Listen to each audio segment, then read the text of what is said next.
Hello everyone, sound check. Can you hear me and can you hear Sebastian? Let's see if I have, let's see. Hello guys. Can you hear both of us, including Sebastian? Not Sebastian. Wait, let me see. No one Sebastian. Okay, let me see. Talk a little bit, Sebastian. Okay, no, wait. It's my... I don't know why my properties keep changing, but 1 second and I should... Okay, try now, Sebastian. No, I don't think so. 1 moment. Why does this change every time?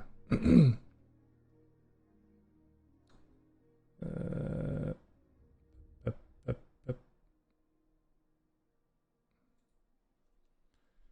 1 moment, guys. I need to solve this.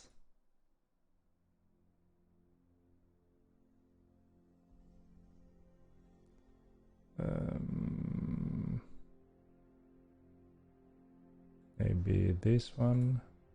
Give it a shot, Sebastian. No go.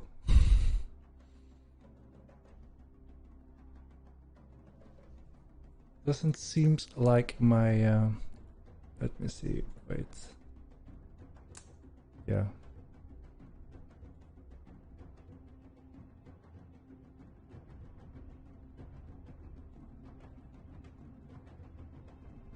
Can you hear me, Sebastian? Okay, desktop audio. System tone.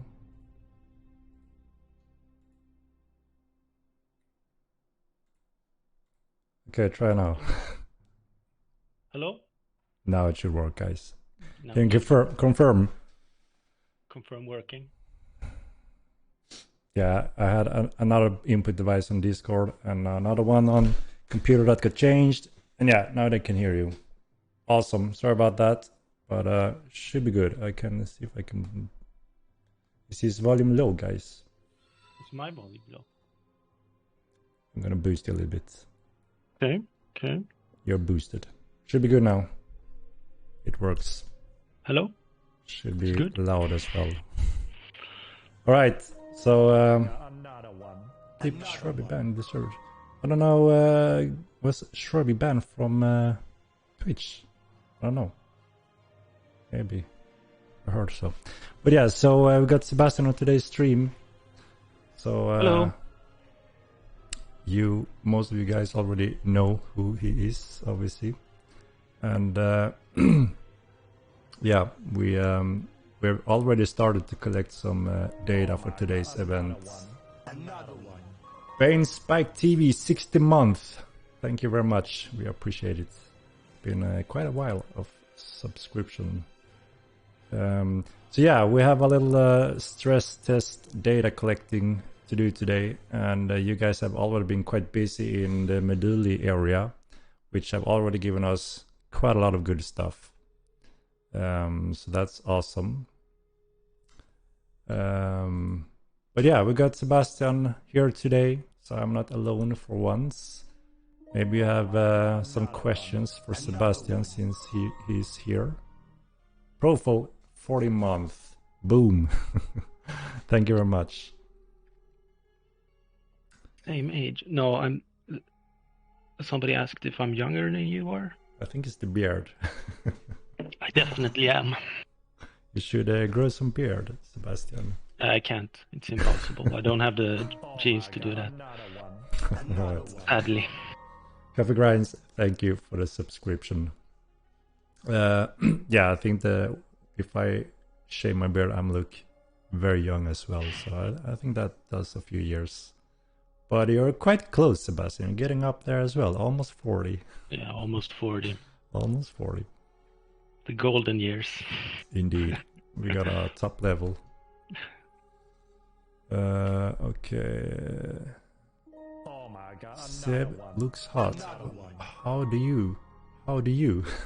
What kind of question is that?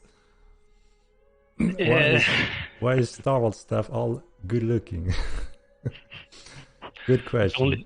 It's only the ones we show on camera. Yeah, it's true. It's true. You've had any agricultural tips you'd like to share? You mean like farming tips? Buy chickens. They are the best animal. I got 5 chickens this year, and they are awesome. Get some chickens. Got a lot of eggs, right? Yeah, you get tons of eggs. Way too many eggs. That's pretty awesome. I buy too many eggs, so good investment.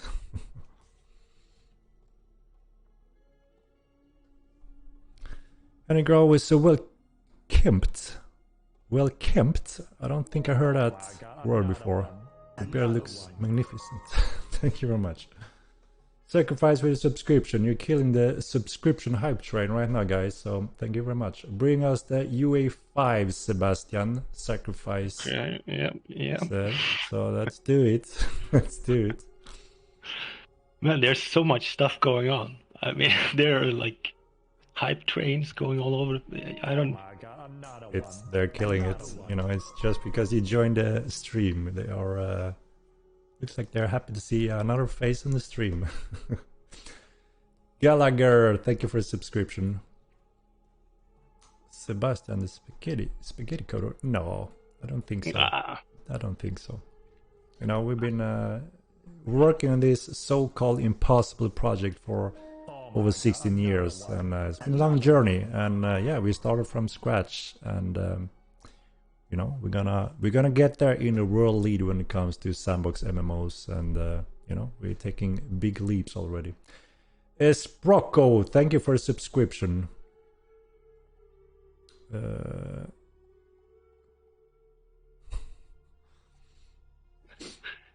FarmerJoe, do you like tacos? The usual questions. Yeah, I like tacos. I like soft tacos. Not the hard shell. Soft, yeah, okay. Yeah, I agree. I think the soft ones are easier to eat with as well. Yeah.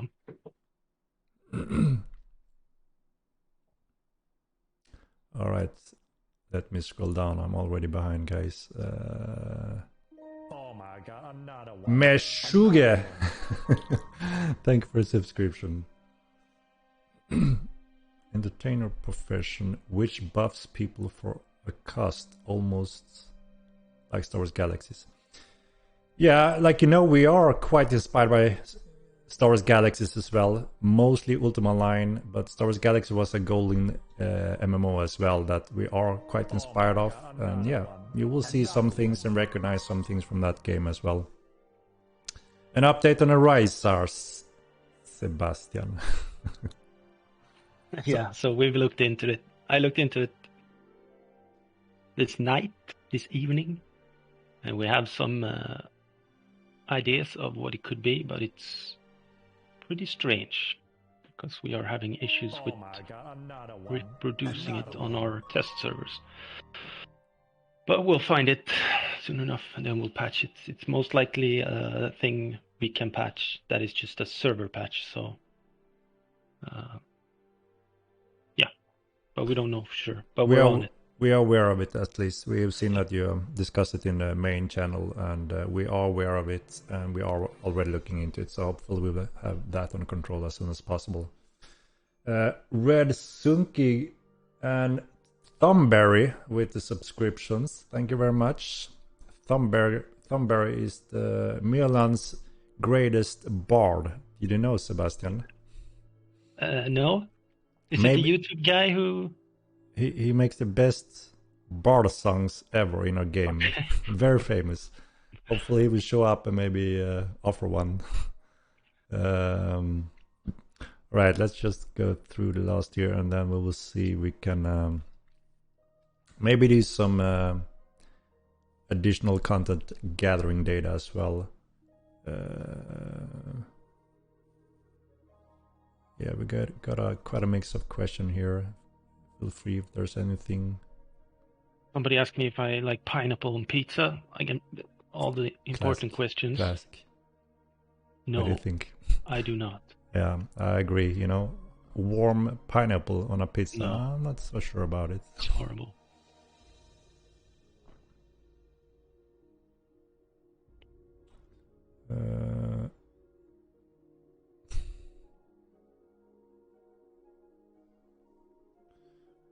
All right.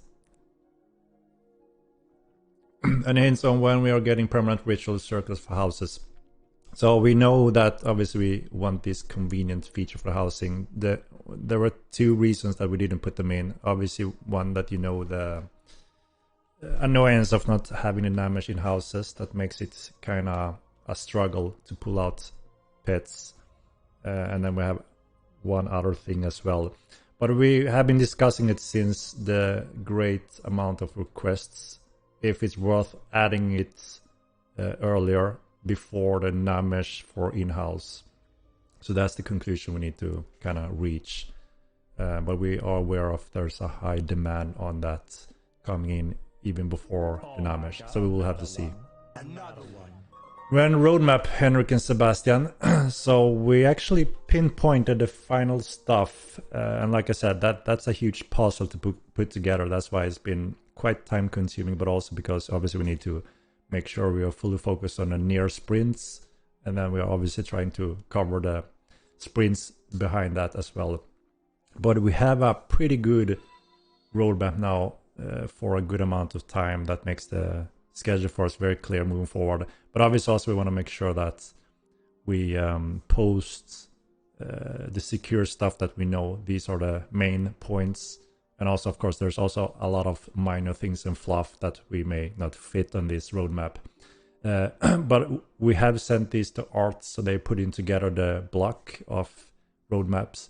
So I think we can start sharing some of those quite soon. There won't be any dates on them, just kind of what you can expect in what order. So hopefully quite soon. I'm waiting on some of the art guys to try to put it together for the website. So yeah.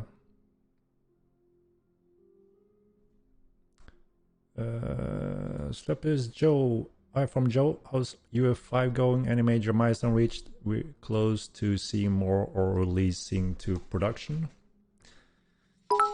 I mean, there's, like I've mentioned a little bit before, there's so many different areas when it comes to converting, stepping over to Unreal 5, both obviously coding wise, merging the engine, updating that. Obviously, that's the field that the coders, Sebastian, are working on. And then the art side is working on another very huge area, which is making sure converting all the materials in the game world, the terrain, the landscapes need to be converted.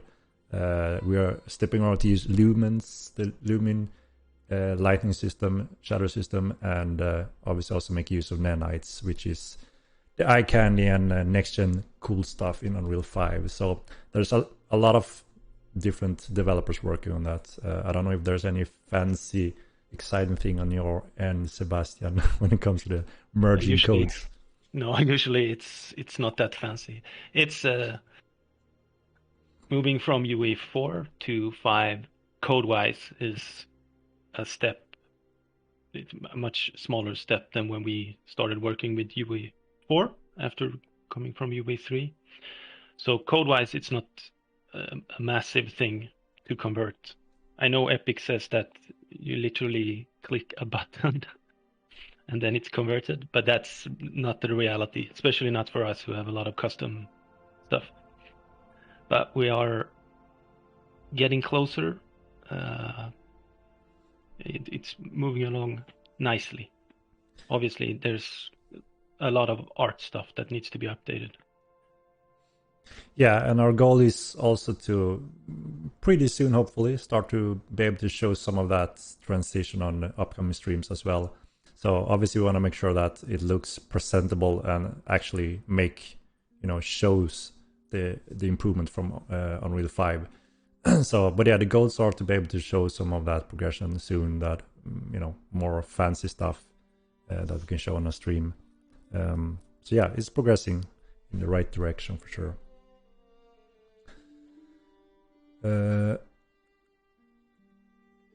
Maddock just joined. Did you address the AI desync issue persisting? Yeah, we just commented on that a minute ago, that we are fully aware of it and we are looking through what may be causing it. We haven't fixed it yet, but we are fully aware and doing our best to solve it.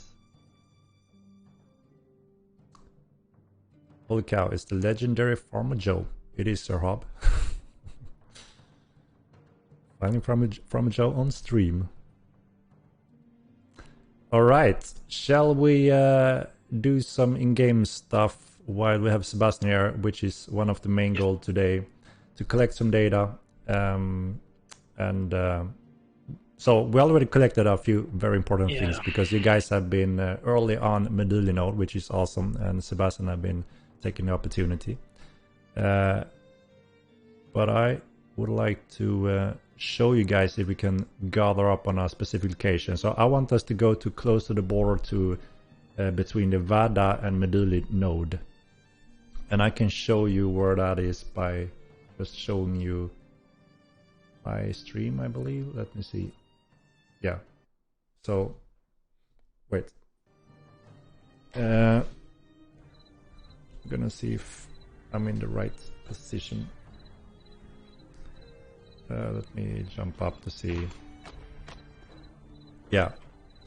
So, one moment. If I show you here,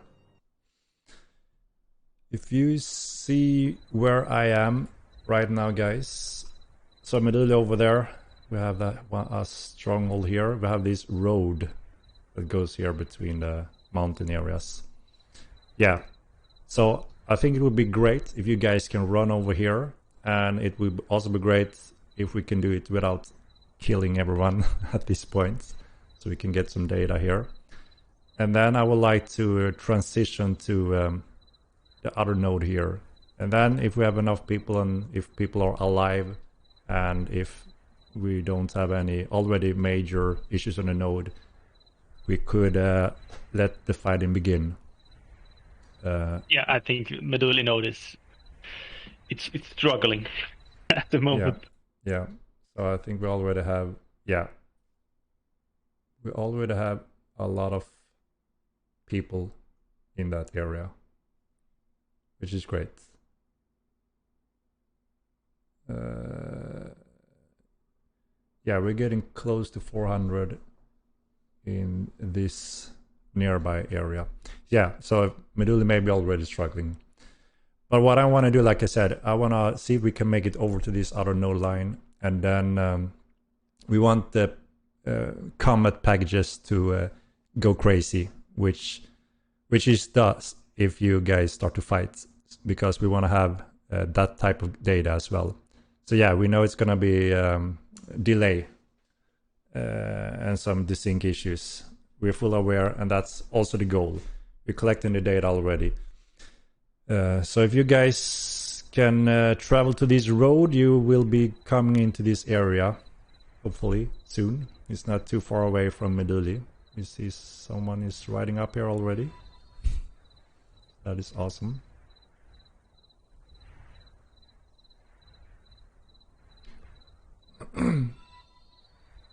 Wait for us. Yeah, we're gonna wait here a little moment. So what we've been doing... Look at this guy. We got Carnimata and the Empire. Alright, alright.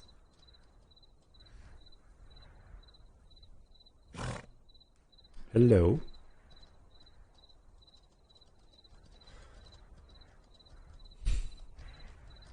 Alright. Soundless. Yeah, we got people coming now.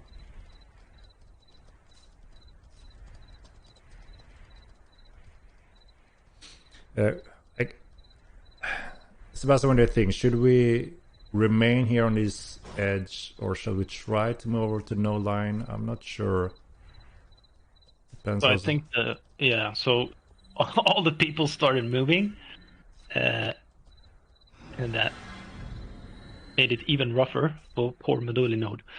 So I assume movement will work okay. Yeah. But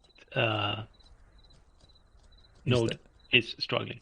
Yeah, all But action updates is delayed, but yeah, movement is fine. I don't think it helps that I'm running stuff on the node at the same time. So no, we're running profiling tools to obviously catch all the data here, which also is a small cost, but it's necessary for us to see what everything going on and what every single action costs and so on the server.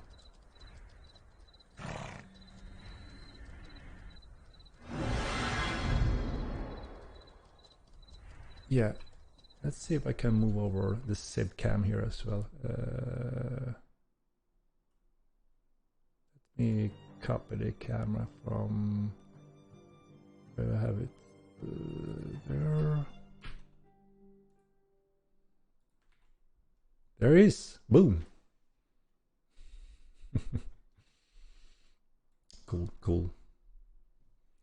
All right, let's see how many we can gather here. Yeah, it looks like a lot of people coming now, so getting a crowd.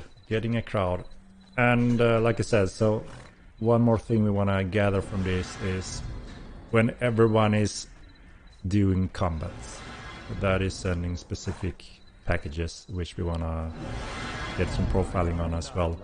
Another one.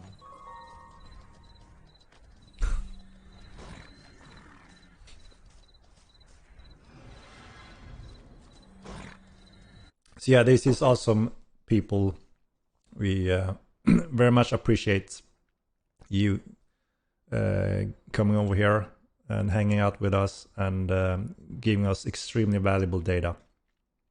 Because you know how important it is, obviously, for us to support large-scale sieges, etc. when we get those features. And we want that to be as smooth as possible on the server side. So the natural struggle is obviously the client side eventually when you get a lot of stuff going on your screen, which is, you know, your computer power pretty much.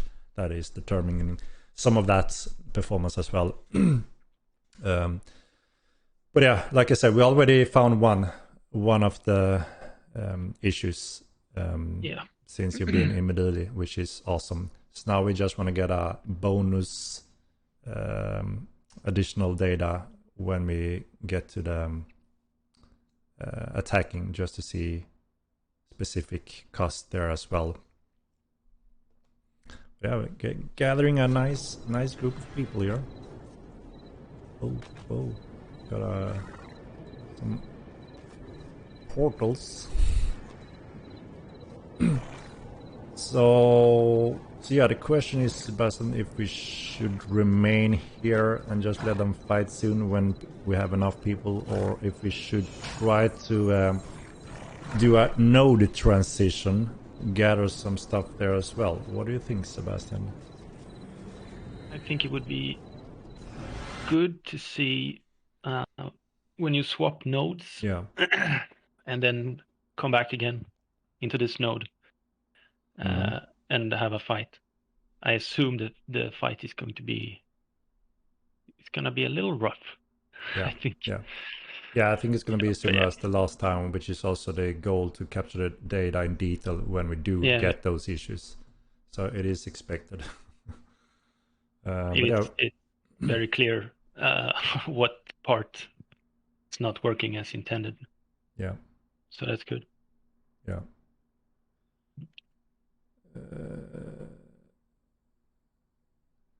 So, Sebastian, do you see the Vada and Meduli node right now? It looks like there's a transition. I wonder if we are on the other node. Can you just take a look if I'm reading this correct? Okay. You see, right? Yeah.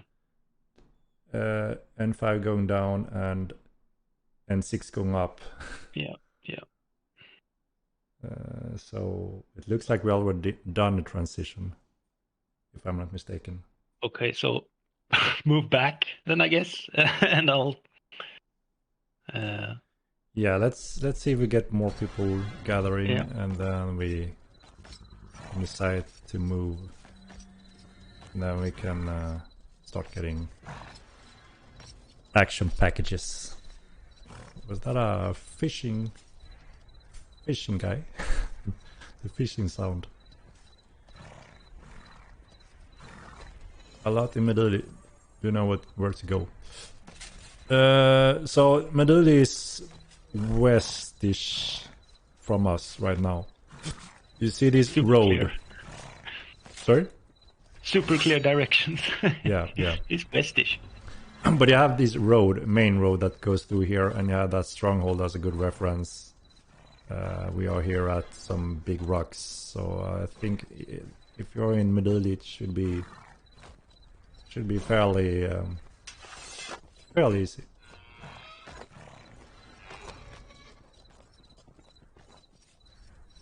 But yeah, we have a decent group here already, and some more is popping in.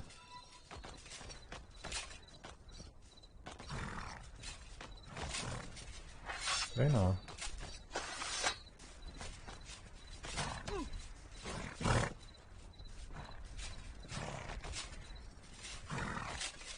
A lot in town is still coming. Yeah, I suspect that, there's... To get to this spot, find this spot, and in time is always a challenge. But we already got some really important data, which gonna make a huge difference for us. We just want to get additional data on when we get some attacking mayhem.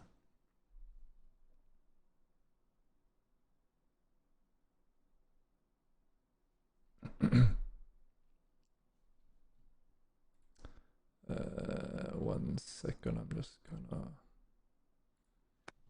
One moment.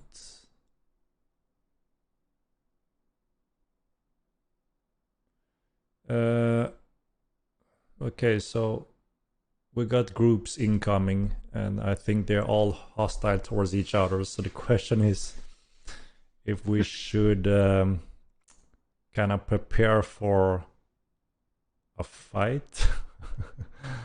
It seems like we don't have a choice.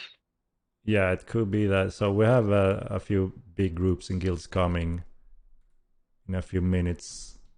So yeah, everyone that is here, I guess we could prepare to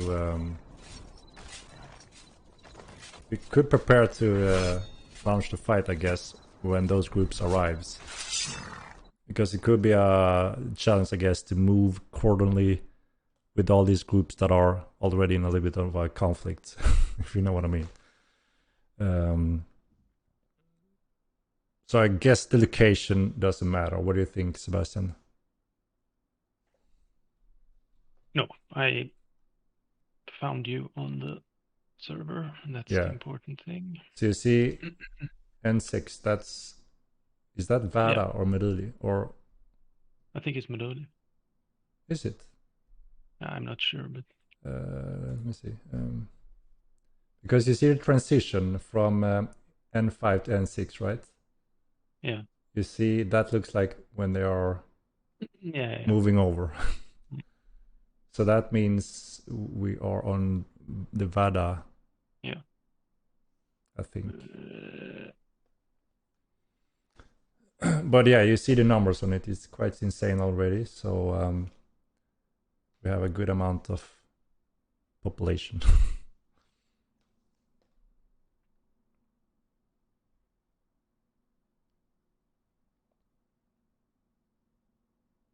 So yeah, the movement is no sweat at all. I think the big thing happened. Holy shit, yeah. There are so many people on my screen right now. Holy shit. Yeah, we get the groups incoming. I'm trying to get a overview. If I can get up here. Holy shit, Sebastian. Look at this ant. So yeah. Oh my, but poor sir. This poor sir. we don't need more players for now, so this is good enough for us to so I guess if we want to get some combat data, any time works for us. So I guess it's up to you people.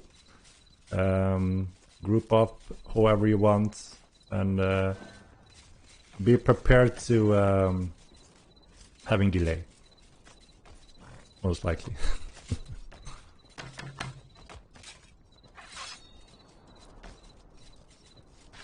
So yeah, we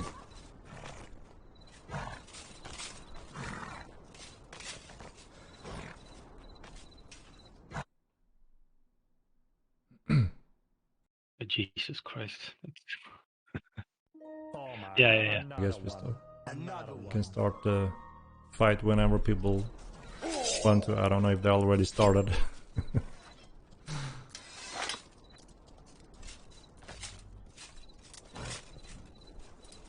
But I didn't distress this Tefra crater.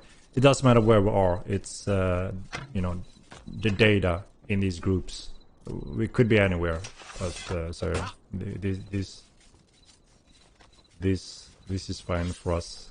But yeah. So whenever you want groups, feel free to fight and create even more chaos, so we can get all the data when you guys are fighting as well.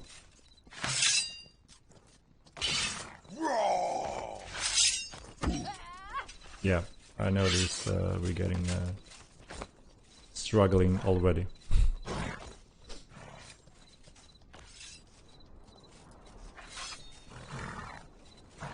Squirrely, I can hear you. Hey, I'm great, thank you. We have VoIP. You have in-game VoIP going. Yep.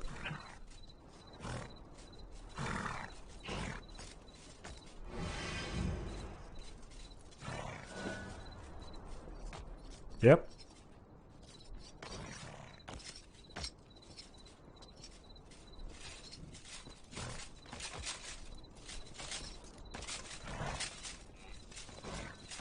Yeah, we have everyone noticed the big delay on the actions now, so Yeah.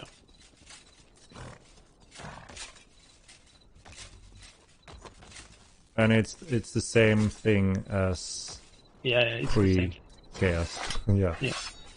So we know So what it is. yeah. It's like one part that scales Yep. horribly when a lot of people see a lot of people. Yeah. So we just have to rebuild it, and then Yep. it should be good. So already an early success when it comes to getting the data that we were looking for, guys. Thank you very much, even though you know you didn't have to do too much. So awesome. So we've been building, adding specific profiling tools, and for us to be 100% sure to catch everything we need and want to secure these large scales, Sebastian had to be present as well for us to make the best use of it.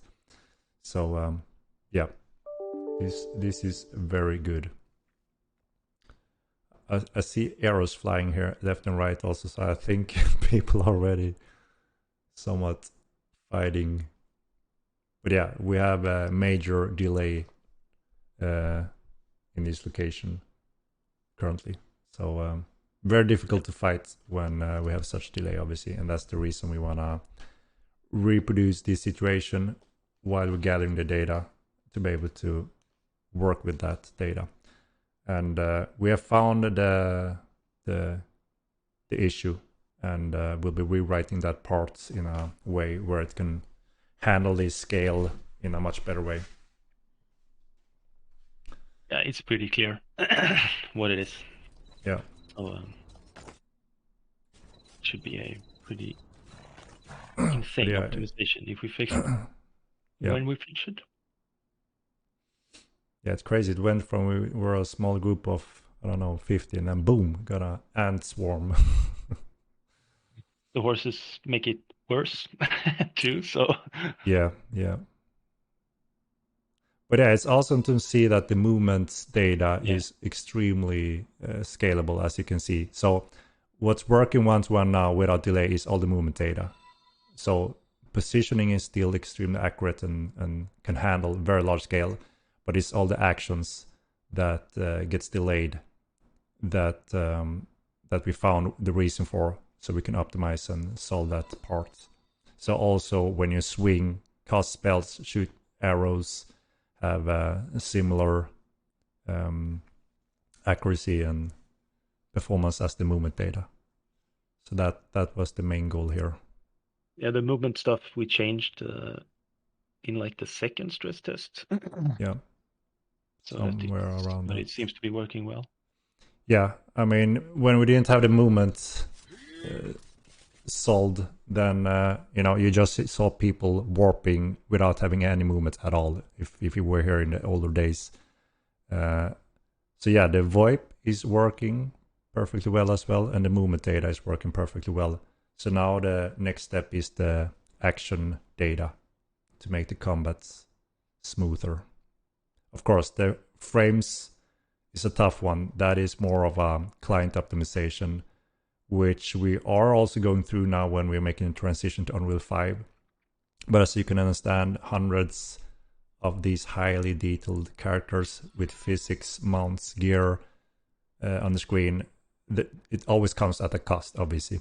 We can't do too much and drastical improvement without taking additional steps. Like, remember when we talked about making the particle effects scaling in large scale eventually on distance, Sebastian? I think that is one big step down the road that can support, almost like a swarm of players on some distance.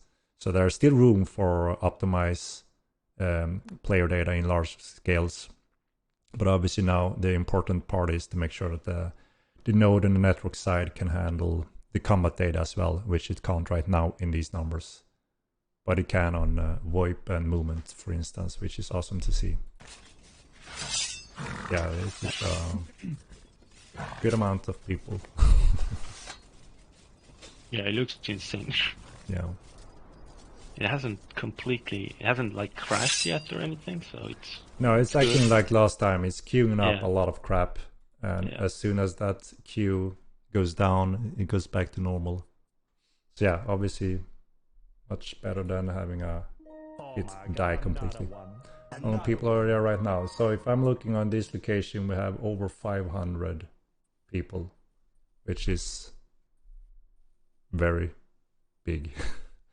Witton, thank you for the subscription. So over 500 people is being struggling with the queue data here right now. Look to the south. Yeah, we have groups everywhere. All around me. Det är bra, är du själv?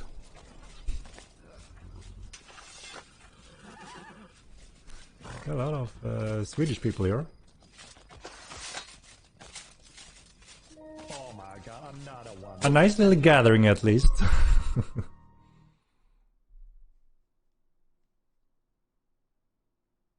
But yeah, it's clear to see that the combat data is going crazy.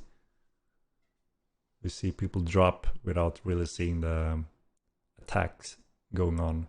So very similar as the last big fight that you guys did during the weekend. And so we had continue. Yeah, so we had some idea that it could be related to fighting, like actually combat stuff. But at this scale, it seems to be just there are so many people in such a small space, and there's like one thing that can't handle it, and we can fix that, and then move on to the next thing that takes time to do. Yeah, I mean, now we have a list of all the custom non-actions, right? So we can go down that ladder. The top one now that is killing it is the obvious one that causes this, that we will be fixing as soon as we can. And then the next one after that to see the cost on that one. But we already have the data, so I don't think we need to do too many of these test fights. I mean, obviously when we have fixed the current one we found, it will be interesting to see the difference when we gather people, or if you guys have a big fight, or if we host something similar again, just to see that also the action commands works next to the movement. That would be a great confirmation. Yeah, it spends like 90% of its time on this one thing, Yeah. this one function that makes it slow. So once that is fixed, it should be much, much better. And it was something that we addressed in the past during the previous stress tests. We did do optimizations to this thing. So it's better than it was before, but it's still way too expensive. Forkill has, thank you for the prime.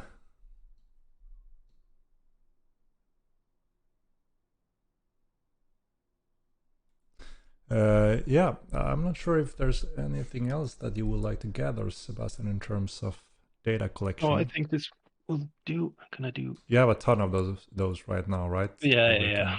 Like, right, and also on the cluster. Yeah. Front end, is there anything? Yeah, I there? took from the front end too. All right. I'll take one more now. Yeah. So from me and Sebastian, a great success, and we want to thank you guys again for taking the opportunity or the time to join in here in the madness, because, like I said, we're all gonna greatly benefit from this, and hopefully, we will be able to redo, or if you guys plan to have a big fight, and we wanna, obviously, you will be able to experience if we have solved the action packages that queues up and go crazy. I'm not sure the time frame for what we need to rebuild that part or fix it. That's something we need to discuss internally now when we have the data. But obviously we will have an update for everyone when it comes to the time frame of what we expect in that area. It's something we want to have for sure, obviously, before the TC and sieging patches, so we can support very large battles without having the action delay that you experience right now. Spawn a troll. I'm not sure if that would be a good It'll probably be a bad idea, right? Yeah. I think it would just kill everybody and yeah. Since your attack and action doesn't really respond in proper time, it can just say boom, and then all of a sudden you have got hit multiple times and are dead, and you can't even react to it. So this is why it's so important for us to know what is causing that queue, and now we have it thanks to you guys. I wonder if we run towards Meduli now, we should be swapping from N6 to N5 again, Sebastian, if you're right there, right? Yes. Maybe we should try that. It seems like Meduli is...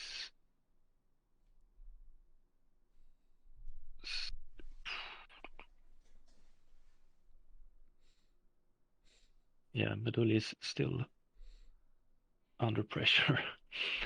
I mean, look at the cluster server. When I'm looking at that now, it's also going crazy due to this location. Yeah. So I think there's an effect almost worldwide right now, as long as we have this queue when it comes to action queuing. And it's the same thing on the cluster server. Yeah. So yeah, it's good. All right, guys. So the only way to clear up this delay now is to spread out. So, again, thank you all guys for joining in here. You can do whatever you want. Obviously, if you want to fight and try to survive this madness, go for it.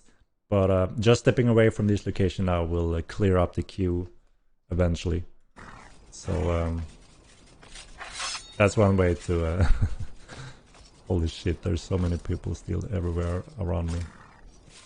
Yeah. Yeah, this is quite insane.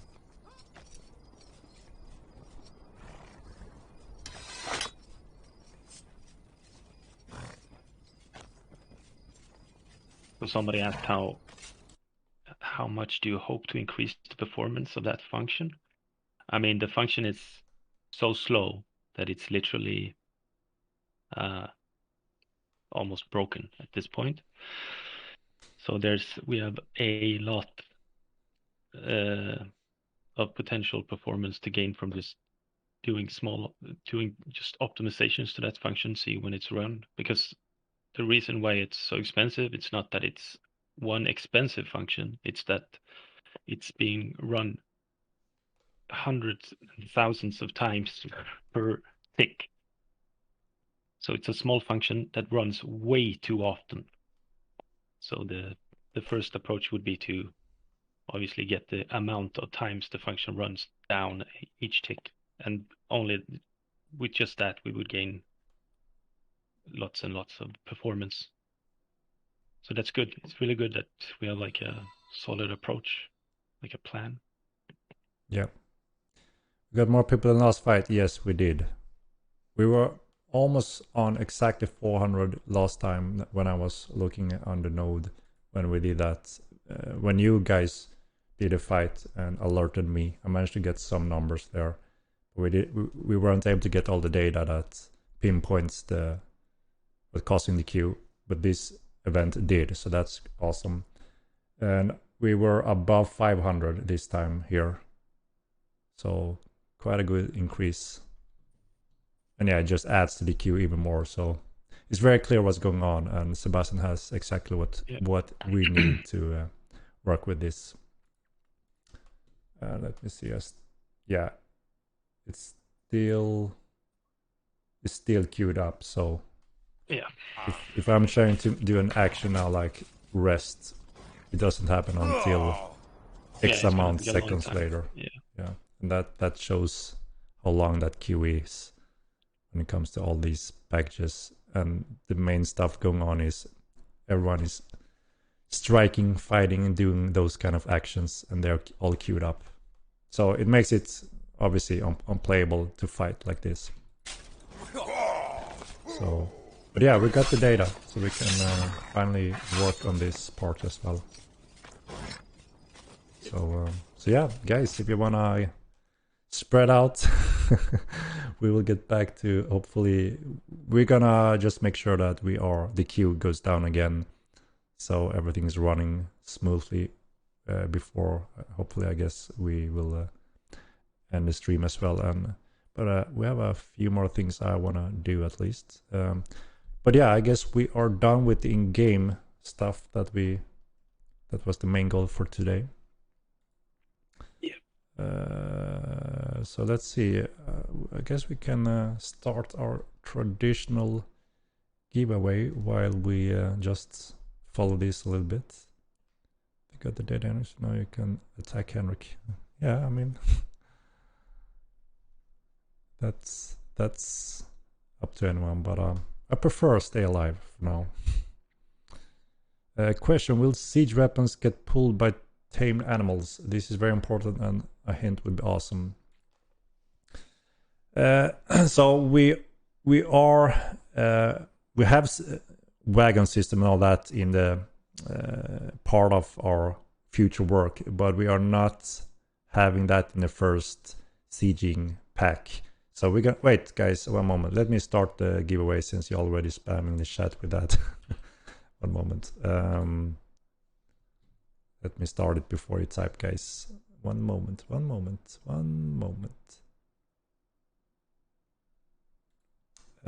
All right. Now you can write !MO2 if you wanna participate in the giveaway that we're gonna run in a moment. But yeah, so the first siege patch that we're planning to do, we're gonna have some really awesome next generation siege machineries compared to our old siege machines. I plan to have a streaming session where I showcase a little bit of that, what you can expect. So eventually you're gonna see that on a stream. But initially you won't be able to pull those with pets. You will use manual manpower, but you won't be. You need several people actually to move a huge machine, for instance. So teamwork gonna makes a difference, which is gonna make it exciting and fun. But yeah, down the road we do plan to have wagons and mounts that actually pull weight, obviously, where there will be room for some of that as well. But that's not in the first sieging pack. It's gonna be exciting enough with some cool step forward from our old siege machines. Manpower. You know, horsepower. Instead of horses, you use the man. or woman. But yeah, while we waiting on the queue to go down and sign up for the giveaway, do you have any other questions for Sebastian while he is here? There's so much stuff going on here. It's like a game show with giveaways and Yeah. Oh my god, another one. Another one. Slug, thank you very much for the subscription. Yeah, your support is awesome, guys. Just see that you guys want to help us build the best possible game by showing up in this madness with the risk of actually losing everything. And your subscription donation, we really appreciate it, and it goes straight back to the game development, and hopefully we'll deliver a better game and getting us prepared for the epic release eventually.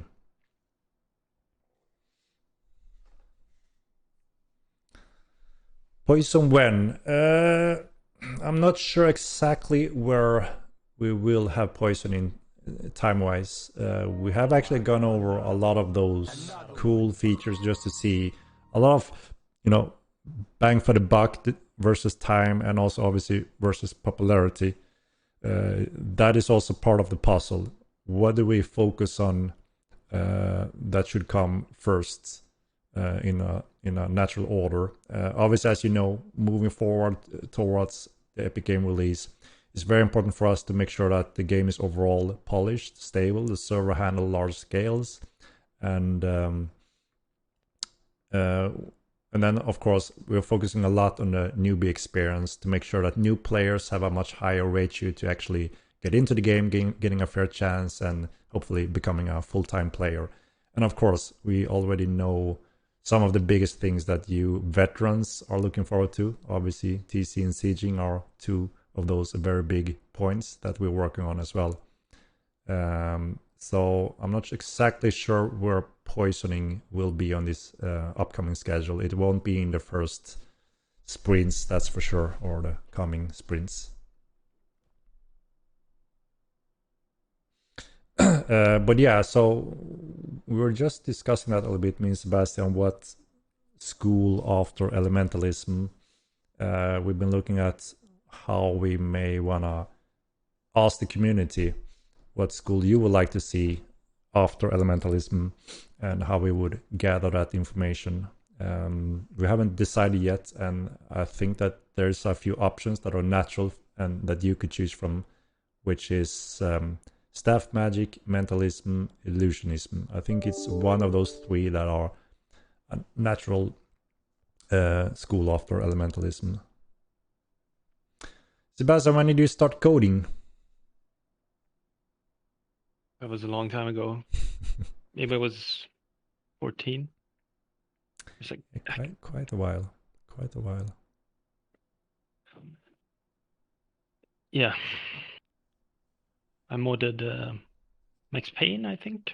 Ooh. The first Max Payne. Yeah, I recall that actually when Yeah. we were talking very early on. Holy shit, I'm getting hit hard now from all types of direction.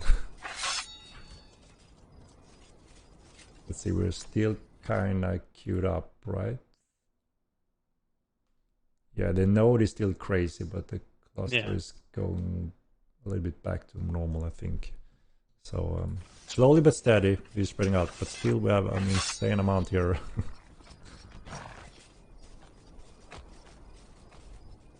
When people asked about the pathing, the AI pathing, and we have it on a list.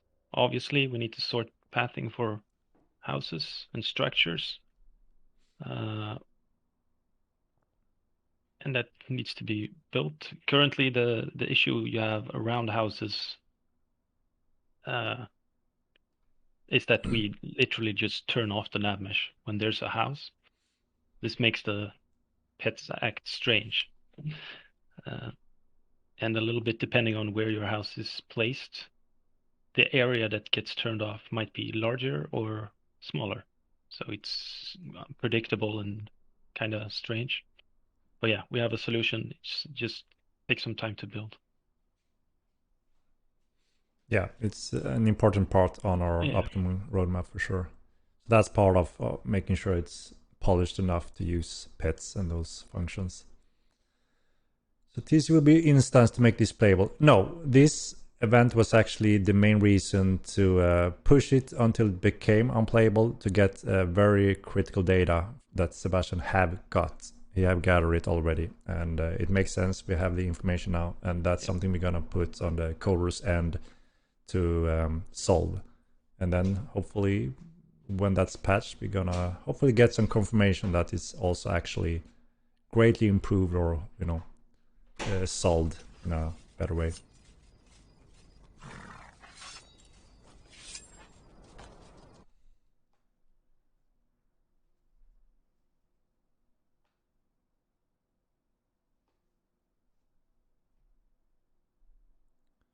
Did the battle end already, or is it not started yet? It's pretty much so. What we came here for is done. We're finished with that.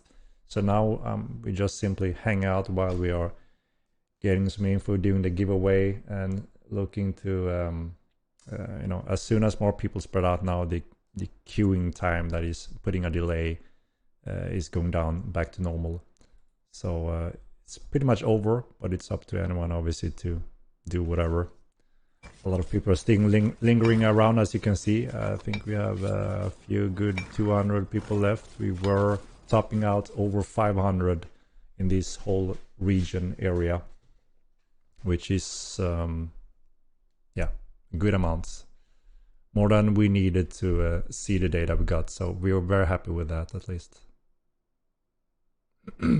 Staff magic after elementalism, please.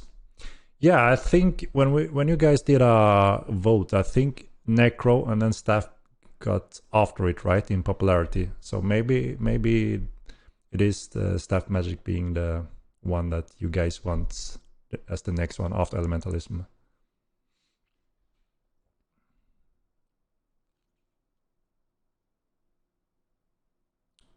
Where's the roadmap you refer to? So as I mentioned a little bit earlier in the stream, we have pretty much pinpointed the long roadmap up till our Epic Game release, and we're giving this to one of our artists to make a little nice presentation to give those blocks to be able to put them on the website. So pretty soon I think we can start presenting some of those updates, sprints.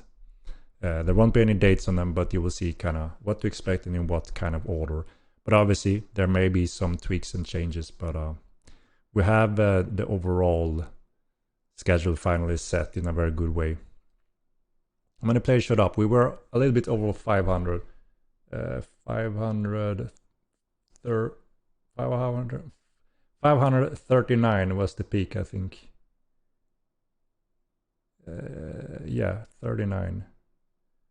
So more than we needed to get the data that we wanted to have.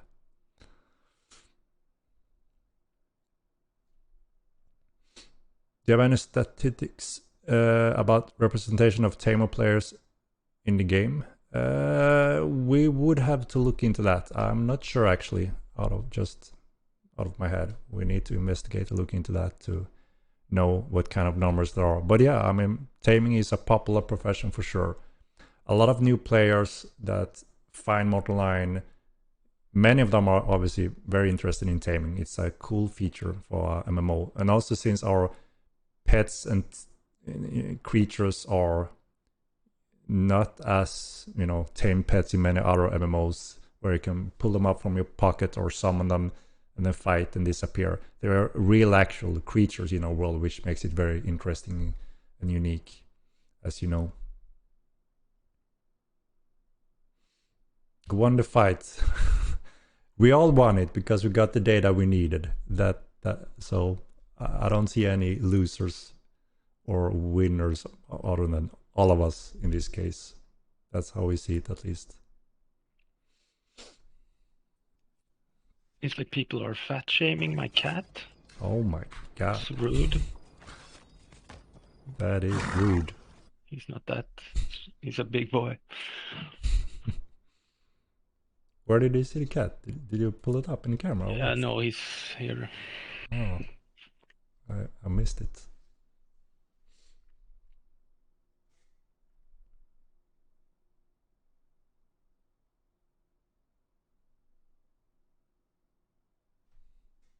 Oh, cat, please. You don't have to ask me twice. See if I... Can we have Look at poker this in town? specimen. We will eventually have poker, but we're starting with blackjack. We already have the code backend for blackjack finished. Now we need to make the art and synchronize those systems. So we actually plan to have blackjack somewhere before or around the Epic release as well. So we will have the first table game is the plan, and that is blackjack. So everyone can play blackjack. Fairly easy game, and yes, you can bet your in-game money, obviously. That you can lose or win. And eventually I want to have poker, Texas Hold'em for sure, so we can make some tournaments as well.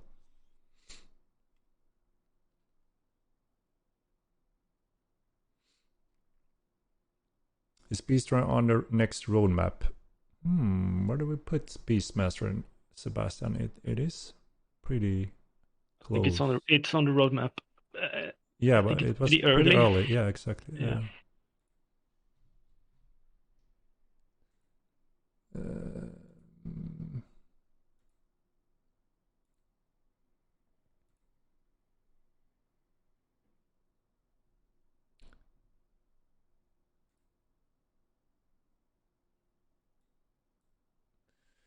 Yeah, Beastmaster is pretty early in the upcoming main roadmap. So, and yeah, we know taming is a big profession. A lot of people are interested in it. So we want to make sure that we get the balance and gameplay function that is really making tamers and Beastmasters shine, both balance-wise, but also implementing that part that we talked about quite a bit, which is the player skills. That we want to add when it comes to using pets in an efficient way. So you don't just click attack and run away. That was the case in Mortal 1 and a little bit in the case now as well. So you will be more involved, and the better you play as a player with your pet, the more efficient the pet will be. That is the goal with that big task. Dice will be better than cards. I mean, any table game is doable. We just picked blackjack because it's simple, it's easy, and it's a good start for the back-end table game. But yeah, for sure, there will most likely be dices as well down the road. Will elementalism be 100 points or 200 points school? I'm not exactly sure when it comes to the skills yet. I'm working with Mats to finalize the exact spells and names, regent tweaks, and the skills. So that's one of the last thing we are actually finalizing right now.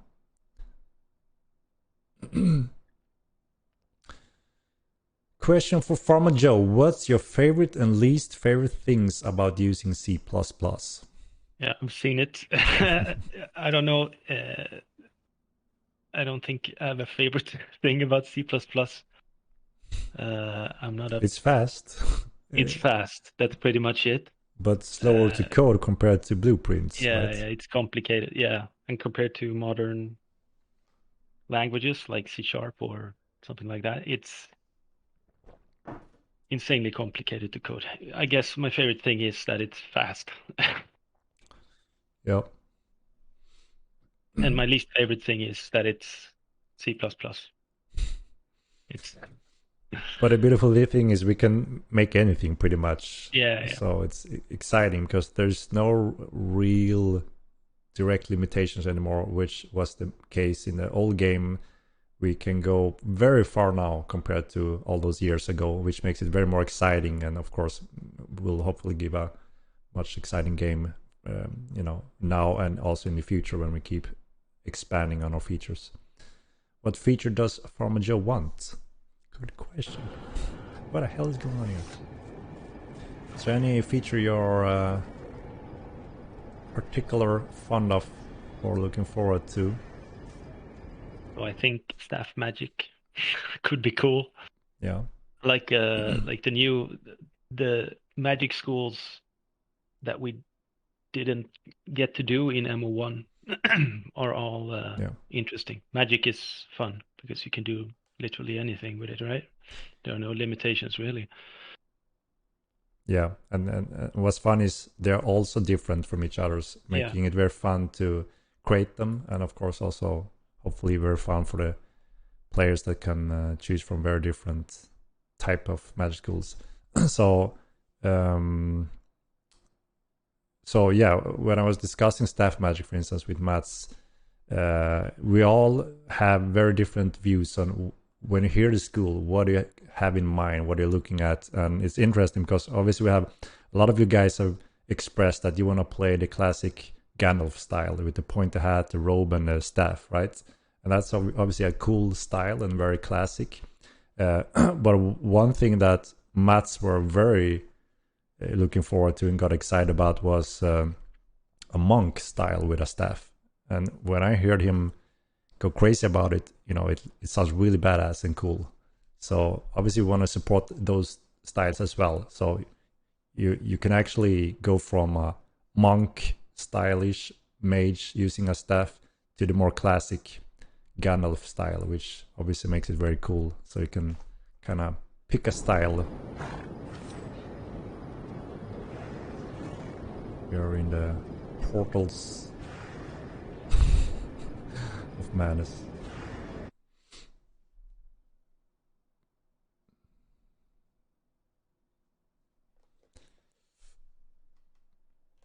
Somebody asked if loot lock affected fishing, and I didn't know, so I had to check the code, and it does not at this point. It does not. Okay. Yeah, I think I've been unsure of that as well.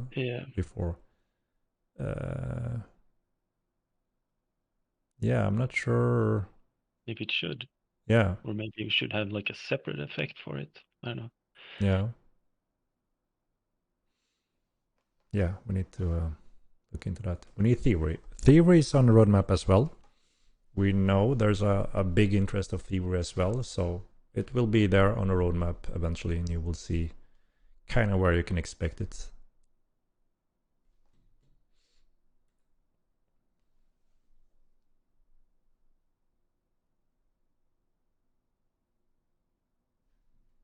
Is N6 still through the roof, Sebastian? Looks... Yes. Yeah.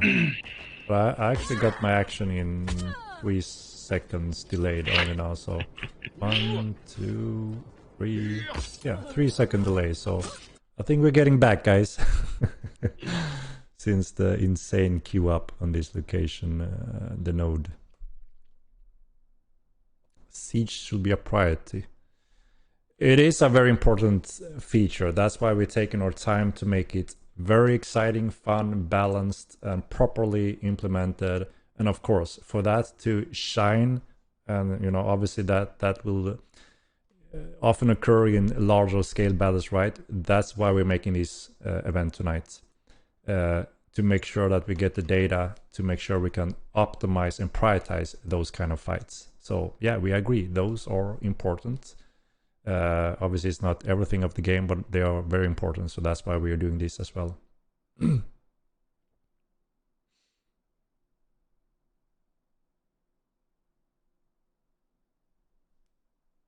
Okay, I'm going. I need a good sleep. I'm old. Yeah, it's getting late, so I guess it's time for you, Sebastian. Yeah. But yeah, thank you for tuning in, and we got the data we needed. Yeah. So I guess we will talk tomorrow then. Yeah. Okay. All right. Have a good night. Bye-bye. You too.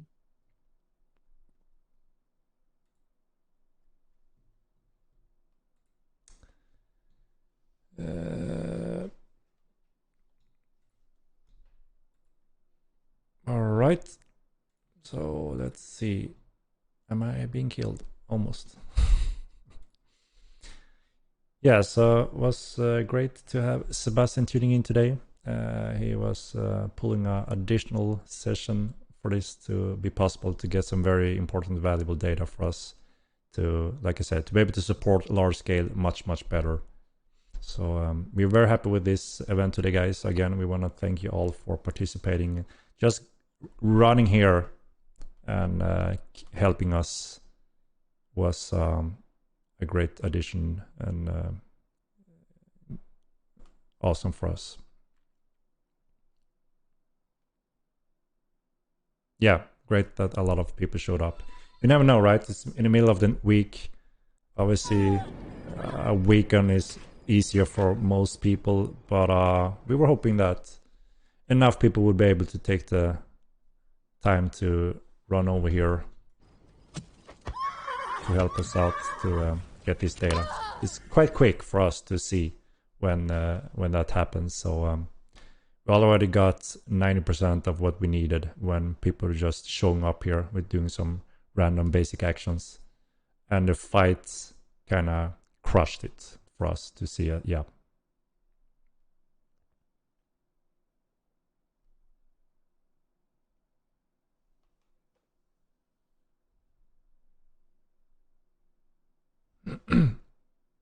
What was the peak? 539 in this area. So yeah, Fatak Gaming, thank you for showing up with your crew.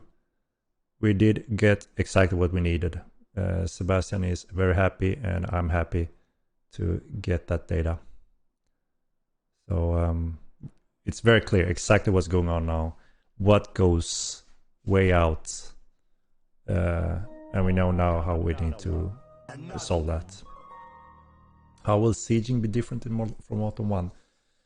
X-Fast, thank you for the subscription. Just want to say thanks for the streams and the passion to fully realize that what Mortal 1 can be. Thank you very much. We appreciate it. And yeah, we are obviously, as you know, you have noticed, extremely passionate about this project. And there's, you know, it's we're gonna put it there on the map. What we set up to do, we are very confident in, you know, reaching those goals. And thanks to you guys with your support, just being here and supporting us in all the ways you can means the world to us. This is what makes it possible for us to make Mortal 2 and push it to the, you know, the sky is the limit.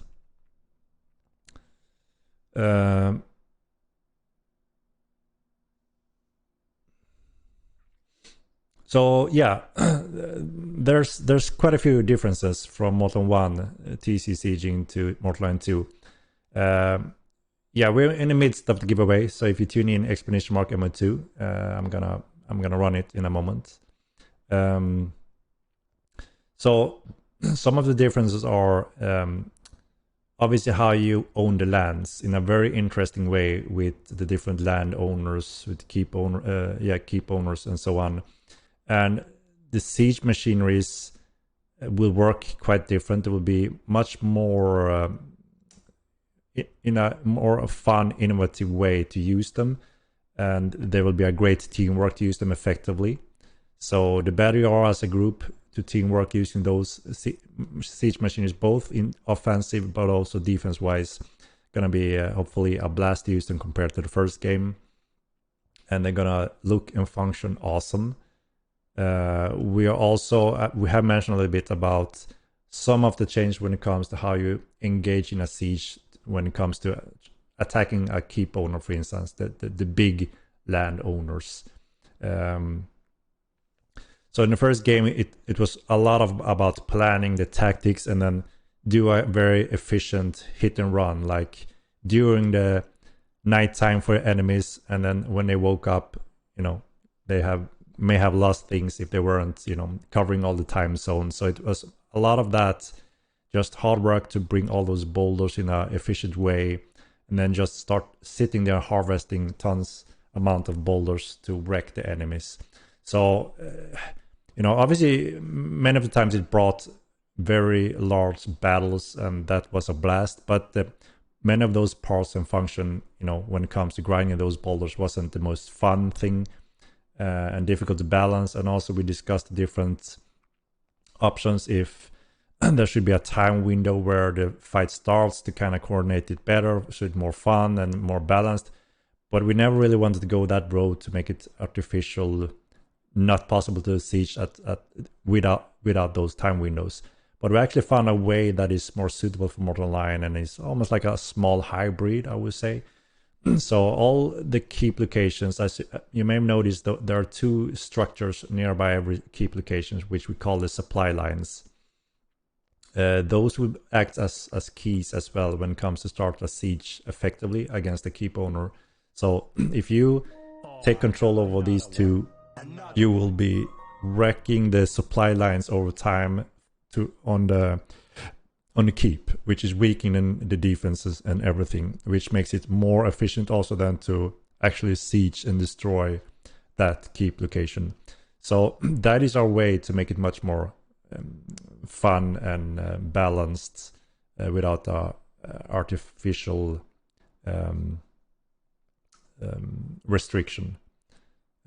So those will also obviously work as fun, short, easy skirmishes in smaller scale as well. So there will be more action around those. And then, of course, the next step is go to the big siege scale if you want to commit to the whole keep destruction or claiming the enemy keep. So those are some important additions to Mortal Online 2 when it comes to sieging mechanics. Do you like any medieval movies, shows? Do any of them inspire your decisions? Yeah, for sure. It's Aaron. I remember when we early started, there are some obvious game movies that is a heavy inspiration. Back then, we were inspired by the movie 300, Gladiators, Lord of the Rings. Some good inspiration from those golden gem movies, obviously. And of course, you know about the games, Ultima Online, Star Wars Galaxies, Dragon and Dungeons, the old paper and pen role-playing game was an early inspiration when I was a kid personally. Kind of the journey adventure kind of started there for me when I was a kid. So there are a lot of roots coming from those games and movies.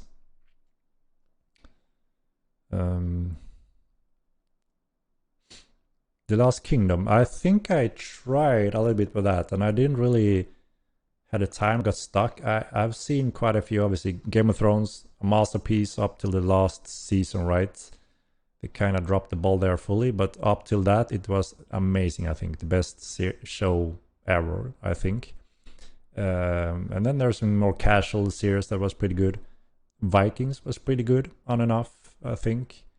A little bit easier. But yeah. Will Elementalism come out with Unreal 5 or before? It's actually coming before. I bet you are a wizard main in D&D. I'm quite a mixed when it comes to many play styles, but I do play wizards for sure. That's why we'll see so much magic also in terms of many magic schools. I want to offer a whole new type of depth when it comes to playing a mage in an MMORPG. So obviously over time, with more schools, you're gonna see that depth much more, obviously. Am I getting kill here now again?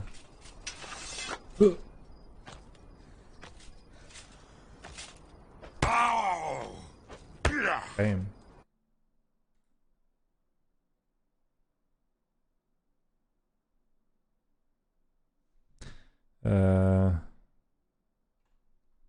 Still waiting for Poison Weapon. Poison Weapon is coming, but we don't have it on the near roadmap. As I said, it's always a challenge and struggle for us, obviously, to pick what are the most important for the game now and for most of the players to enjoy the game. And then, of course, it goes more and more over time where we get more and more specific features that are awesome, but may not be the most highest prioritized order of things.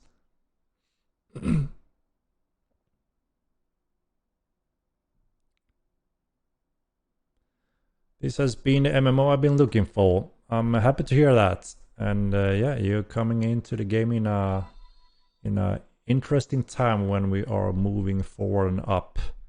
We have, finally get past some of the chaos we experienced during the release, finally over that, and preparing for the next release on Epic Games platform. So there's quite a few things we want to get in place before we take that big step and release it there.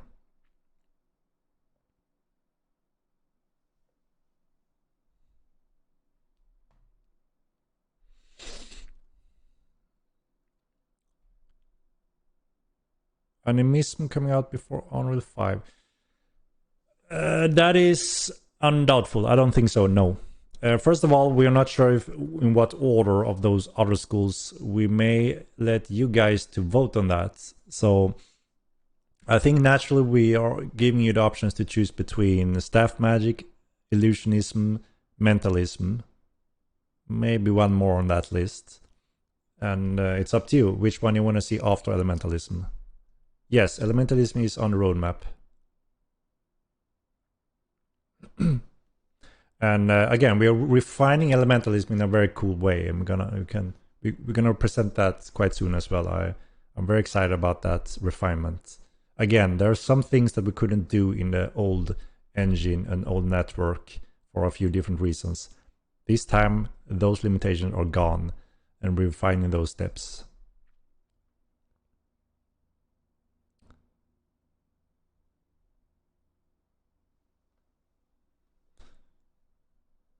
How do you intend to keep foot fighters interested in the game?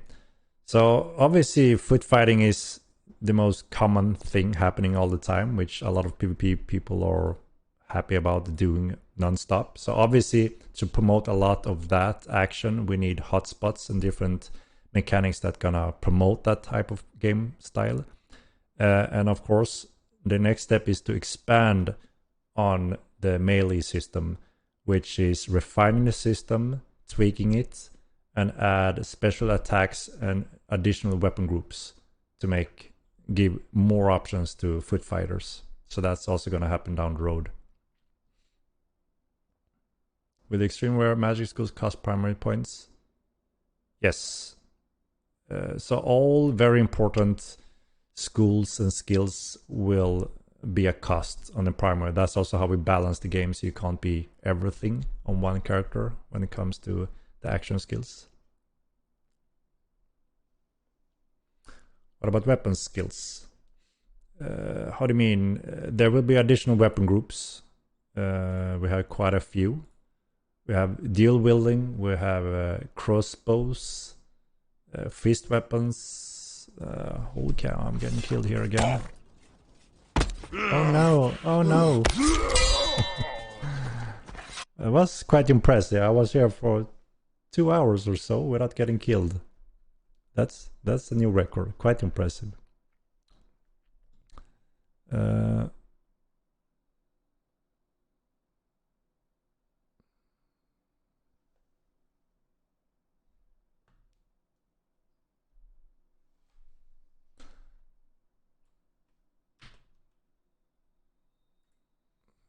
What? I was banished as well, I think.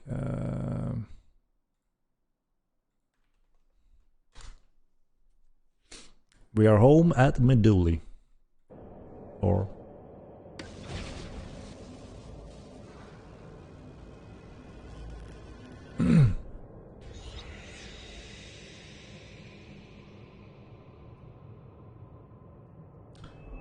Ooh.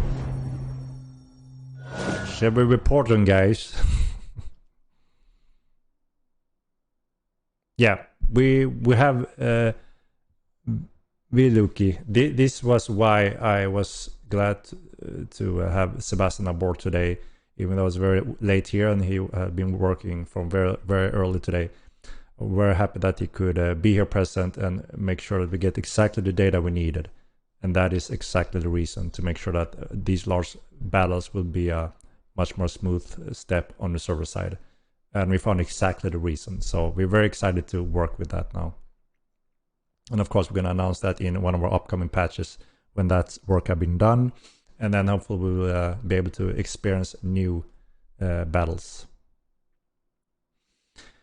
Hey buddy, the staff manager sounds interesting. Could you tell us how it's going to work? Yeah, so Staff magic, obviously, as in the name, relies on a staff. So one of the big part is that you will have to divide some time and knowledge and focus and investments in how to learn and make your own staff.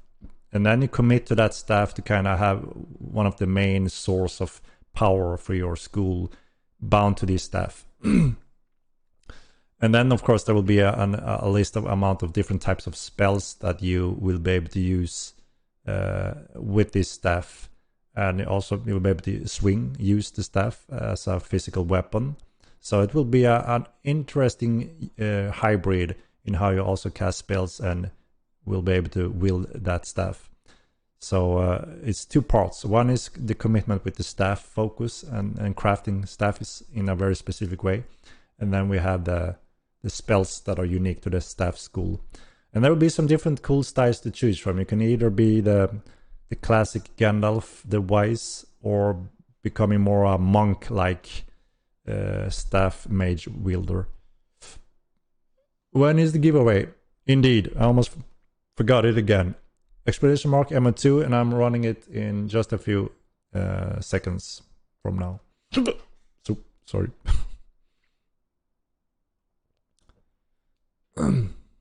No reports. Reporting is Blueberry's report. Suspend. Report. No, don't. Report. Do it. Hell yeah. More to count them. Report. Sounds like we got more reports than not reports. Let's do it.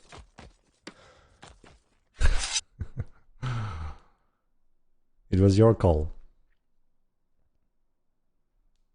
That's probably going to be a price higher and magic. So different staffs will have different spells. There will have some different pros and cons depending on how you build them to be able to support the different spells in some different strength. And of course also if you want to use it more physically or not. So there should be some interesting options to make your staff style. If you want to be that crazy monk or the classic Gandalf stylish. Will there be any assassin type playstyle in the future, even if you can't put it on the roadmap? Yeah, for sure. So we have a whole assassination profession that is on the roadmap, but not the near roadmap due to prioritized orders of things. But yeah, assassination skills also ties into poisoning. That allows you to refine poisoning and apply it on weapons and all kind of stuff that you can use. So yeah, there will be some very interesting assassination skills or assassin profession skills that is bound to that category. What about the wands? I'm not sure yet if we will have wand options rather than staffs, or as in there will be optionals from big staffs to small wands. I'm designing these things with mats, and we're not fully done with the details of what kind of staffs, etc., and if that also includes wands. So it's still a little bit unclear. We are right now finalizing the elementalism school first.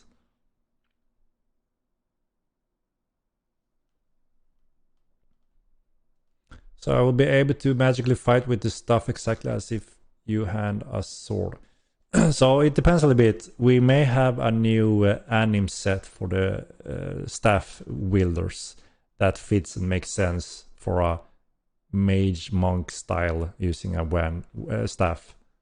So those are the things we need to go through to see how we can make it as interesting as possible and trying to follow that desired original design. And it's some of those stuffs we still need to go over. But yeah, it will be very interesting, exciting to finally surpass Mortal 1 when it comes to the magic schools and get to those new juicy schools and also not be limited by the old tech. So it's very exciting, just like Sebastian said as well. It's something he's looking forward to as well. Does magic folks need magic staff, Henrik? It sounds as magic staff is one of the more popular after elementalism. So if that's the case, then yeah, the staff we're gonna focus on. first we will have elementalism and most likely thievery, and then we're looking at the next magic school. And if you pick staff magic, then sure, let's do it.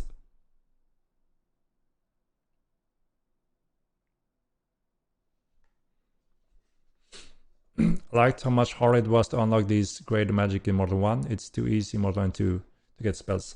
I mean, like we said, so we only have some magic so far, right? And there's a lot of players out there that are very excited for playing as a mage.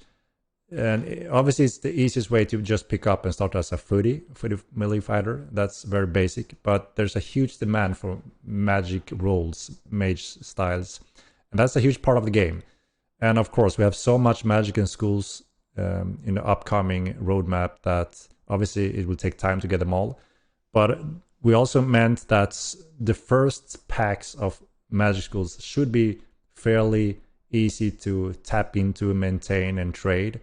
And then there will be some schools that are completely the opposite. They're going to be so difficult and rare that you may not see them for months and months. And then bam, you see one of those crazy demonology, whatever that school may be, you will see that may amaze you.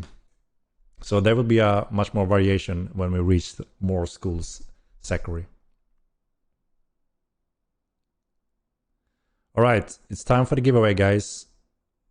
Before I get consumed in too many questions again. Exclamation mark Emma2, last chance, and then I'm rolling it.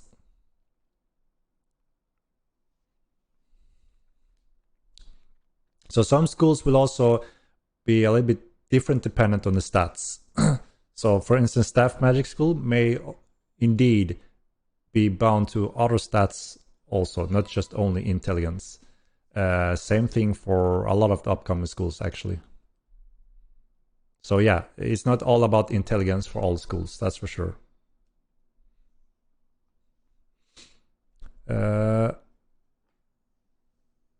Let me scroll down the...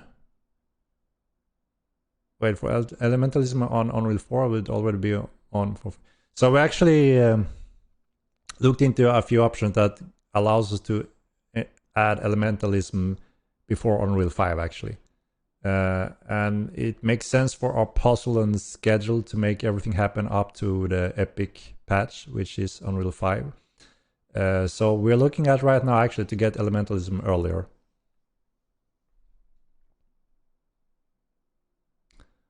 All right, let me scroll down, guys. Sorry if I'm missing any important questions here.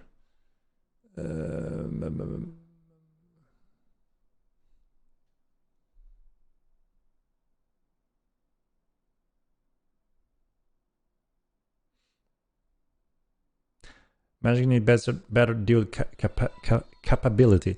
Yeah, like I said, with some of the schools, upcoming schools, you will have completely new options, and some of them will actually, probably shine quite well in duelings as well, for sure. When TC, you're gonna see it on roadmap soon. So I have an artist that are building that those blocks for me so we can put them on the website quite soon. So you will see them quite soon on the website.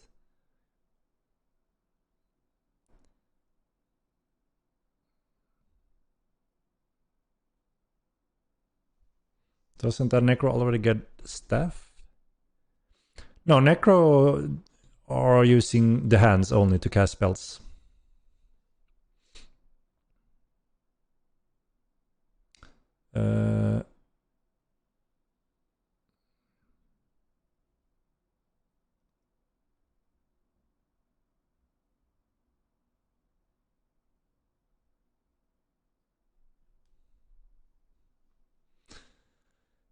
Alright, so let me scroll down, guys. Did I hear demonic? Didn't hear anything. Small but whole. Are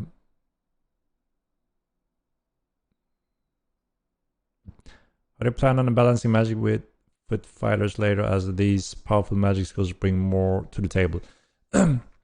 So most of the upcoming schools are real server project tiles that allows you to fully react and even use. They may also have impacts such as physical damage or different types of magic damage or heat damages. You know, we have a heat system.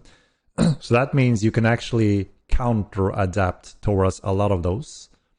There will also be additional ingredients for alchemy effects that can pinpoint specific type of resistance. So, you know, if you have a weakness, you can actually prepare against that by getting potion that actually allows you to boost that whenever you need it. Obviously, using the drinking ability, the potion. So there will be some quite a lot of options for everyone to adapt and counter for all of these situations. You know, you will also be able to create a ecumenical resistance potion, which is the hit scan with high burst damage. So there will be additional options. And I'm falling behind again here. Let me... Alright, I'm going to the bottom now. Explanation mark MO2, 10 seconds, and then we are running the giveaway, guys.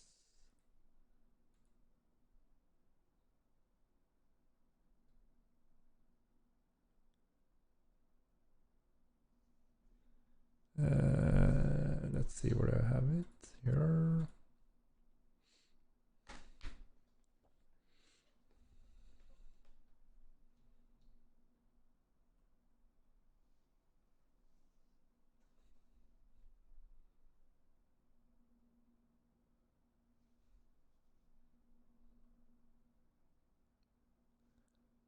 What the hell is going on here?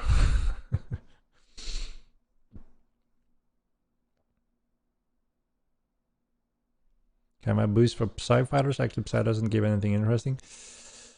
We're a little bit careful. There are multiple Psy fighters builds, and we hear quite the variation of feedback and what we can see being used in the game. So we're a little bit careful because, like I said, we are still missing a few components that we're adding on the upcoming roadmap now, which is more alchemy effects that give you more options to have direct impact also. Yeah, long second indeed. So it's time to roll it now, guys.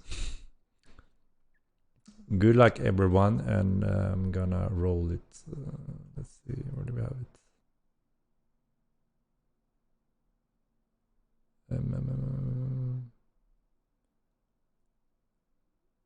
Okay, let me skip over to this one.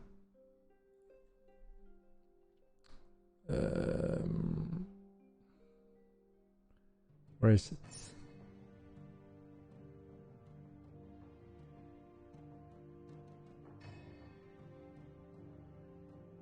Here. All right, it's time, guys. Good luck. Here goes.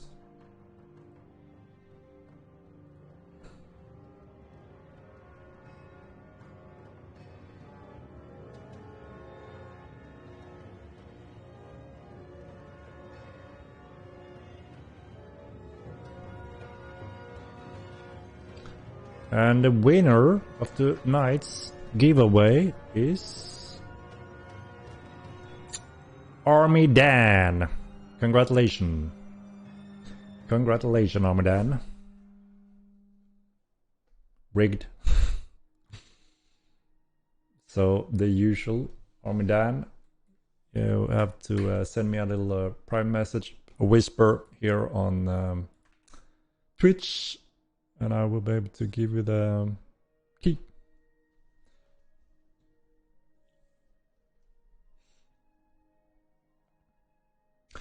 Yes, but actually 100% doesn't really impact magic damage, so its statistics is pretty useless. It's better to go hybrid and drop Psi for intelligence. I mean, 100 Psi, there's two things that happens here. One, it linearly reduces the damage, and then depending on the difficulty level of the spell, it also have a chance on top of that to cut the damage in half. And obviously when that happens, it's a huge damage difference. there are quite a few very specific Psi-Fighter builds that are quite popular, and they have no real fear against mages. But yeah, there are many that ignores Psi totally and will have huge damage from those mages that go full int builds. But like I said, there will be additional options on top of this.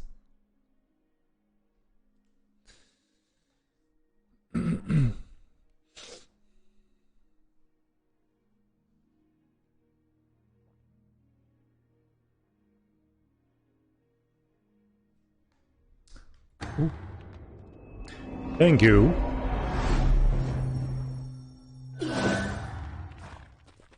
We're back.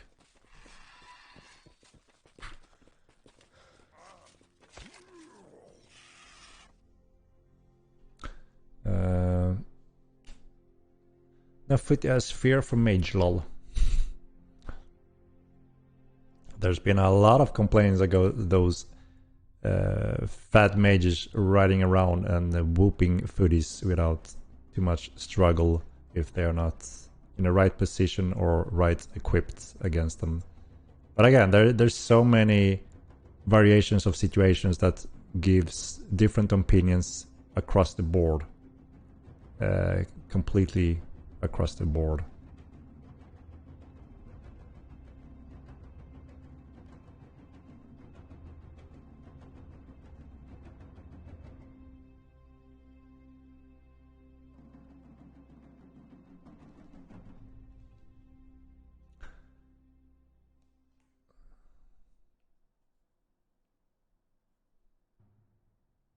We need more magic resistant tools.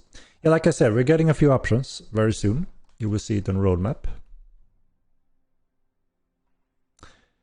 Yeah, tailoring, we don't have an exact time frame for that. We're actually getting some sets of clothing light equipment, but we do plan to add additional tailoring professions down the road.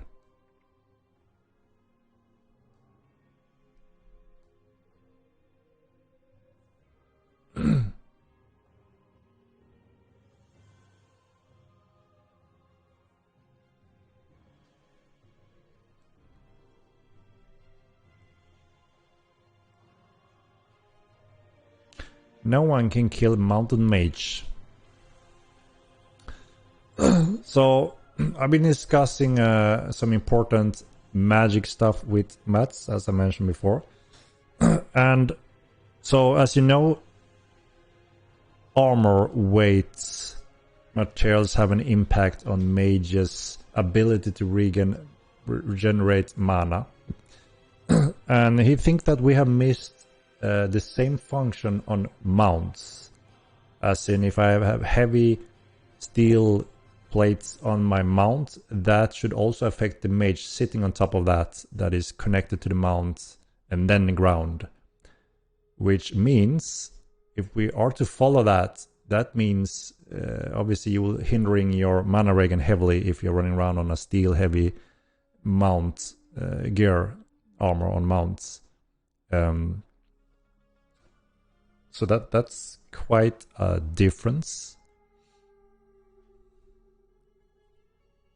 So that means they have to possibly find a way to balance that if they want to have a decent mana regeneration, and sacrifice some of the mount's defense on that. And yeah, that's something we are missing indeed. And yeah.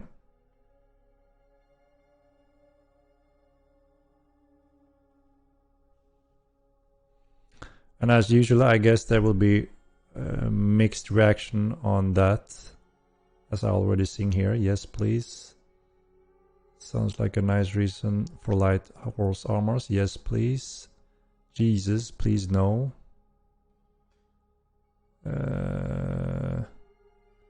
How does the mount armor affect person on it? Lol. There is magical explanation. As I said, you're not connected to the ground anymore.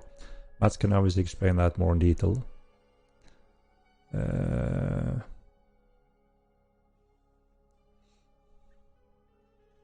That sounds stupid.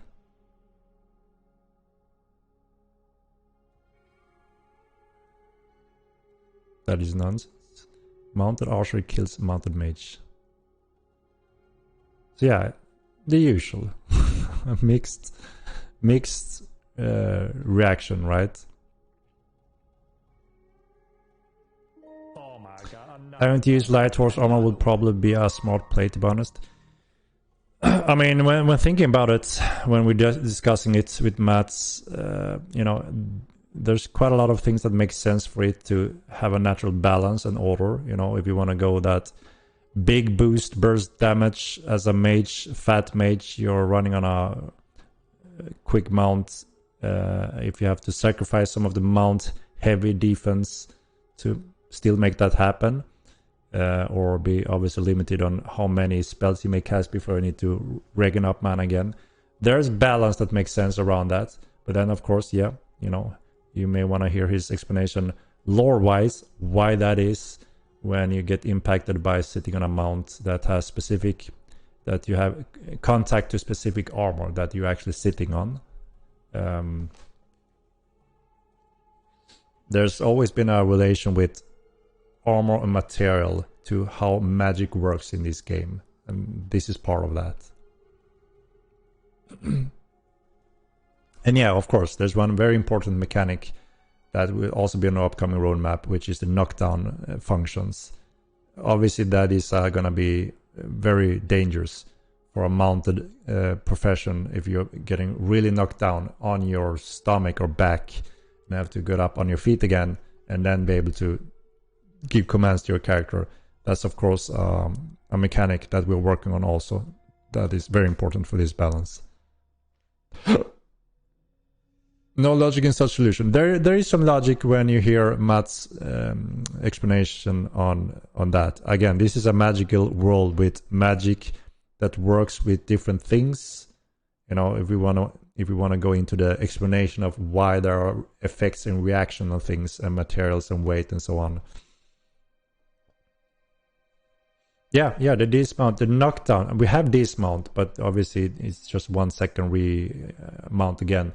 But the knockdown function is on the upcoming roadmap. That, of course, is a very important balance for all mounted styles.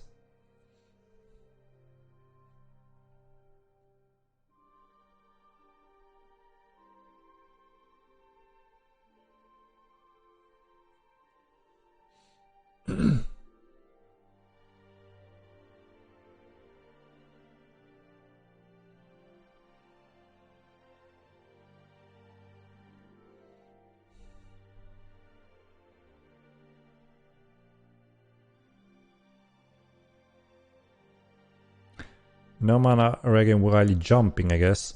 I mean, you're connected to the ground through the mount, through the armor, right? When you jump, yeah, then you're in air, and then I guess then you're not really connected to anything. But yeah, as I suspected, there's very rarely a way forward when it comes to balance where everyone is on the same page. That have never happened and will most likely never happen. So we are really doing our best in trying to prepare for a good balance when it comes to all different styles, and additional styles are gonna add to all this. It's very, very difficult, and we also already know that everyone will never agree with these different balance steps and the different strength of things. It's the true nature of a game like this. Sacred Gambly with the Prime, thank you very much. Please, for the love of God, add that mounted mage change.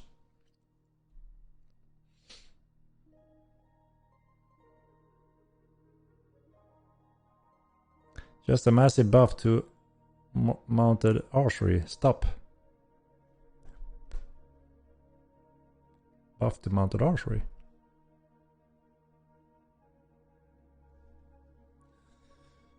So by that logic, I mean a stronghold, I'm connected to it, so it shouldn't have mana regen. You know, again, we need Matt's explanation when it comes to that, obviously. I'm not the lore guy, you know. yeah, like I said, sometimes there are less logic, just like magic is maybe not logical, but it's also a form of trying to make the game somewhat balanced and interesting in different ways, if that makes sense.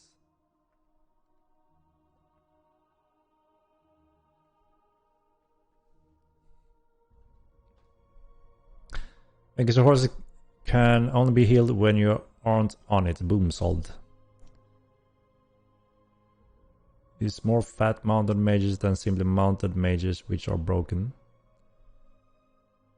Tying my mana ray into my mounted armor should only work if mounted archer's stamina drain is paired with their mount's armor weight.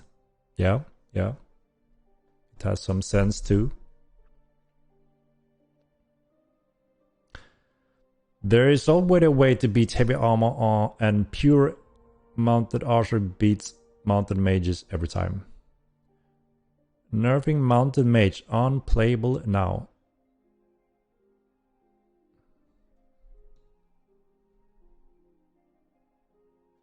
Grapplers 1, yeah, we're fully aware of the animation desync with risers and bandits, and the guys are on it. So hopefully it will be addressed as soon as possible. There will always be mixed reaction no matter what people play. They fake cry to nerf others so they can stay on top.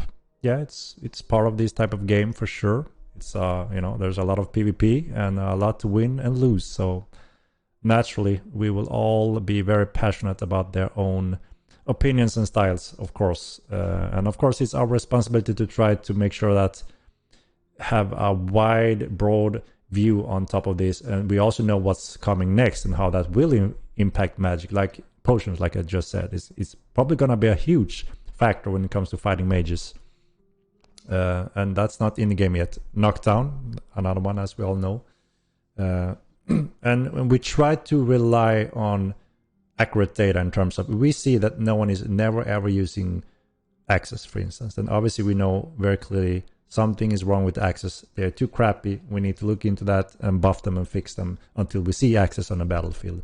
That's kind of the approach we are trying to use in most of the areas where it's possible to give all options available for players. Make armors that can resist magic instead, depending on materials. If we open that can when it comes to adding all these different resistance types, me and Mats is very careful and afraid of going that route. We discussed this quite a lot early on in Immortal 1, and it's gonna be insane eventually and impossible to keep track of and balance, and it just adds more and more on top of that.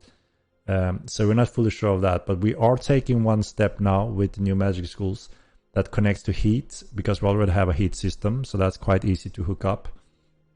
And where some spells actually are physical damage, like blunt damage. Imagine if elementalism pull up a big stone block and throw it against you. Obviously, that's naturally more a blunt damage rather than magic, right? So that makes sense, which means your armor will actually have a great impact on those type of damages. So there are some things coming there.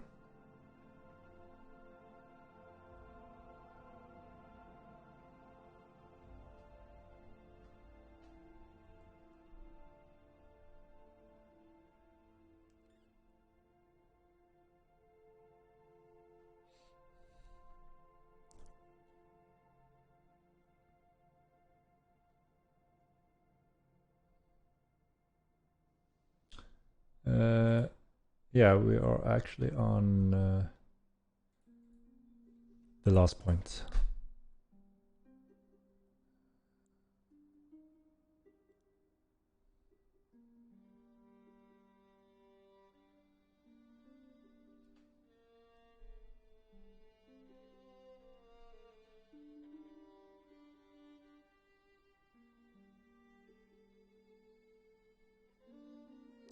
Why don't I just remove magic at that point? No, we're gonna get tons of magic. Tons of magic. Mage lovers gonna be like Christmas on a Christmas morning when we get more and more into magic. Low explanation is meaningless. This is a balanced decision. Yeah, no, but there's two parts of it, you know, when people ask explanation, reasons, and logic, which we try to follow a lot of the logic and explanation and lore. It's part of the game. It's an RPG game. But of course, yeah, balance is of course important, and we try to make that as careful as possible.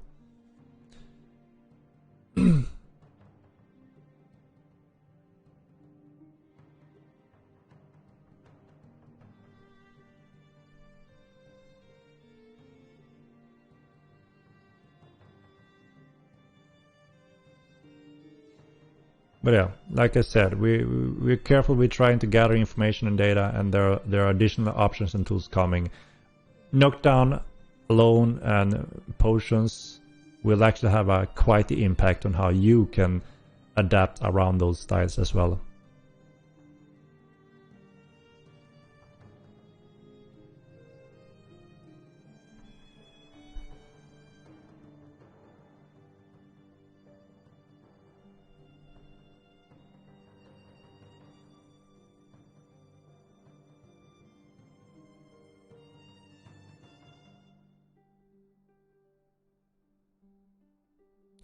When it's a battle event, it's already done, and we gathered very successfully exactly what we need. So we're very happy with that, and now the coders can get working on that specific parts. So yeah, thank you for that.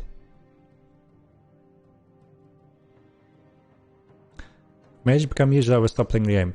So mage will never be useless. There will always be a key component requirement in the game, and there will be so much magic in this game that beats light years all other online games that you ever played when we're done with our schools. But yeah, that's what we want to deliver, and then of course it's up to the players to pick whatever.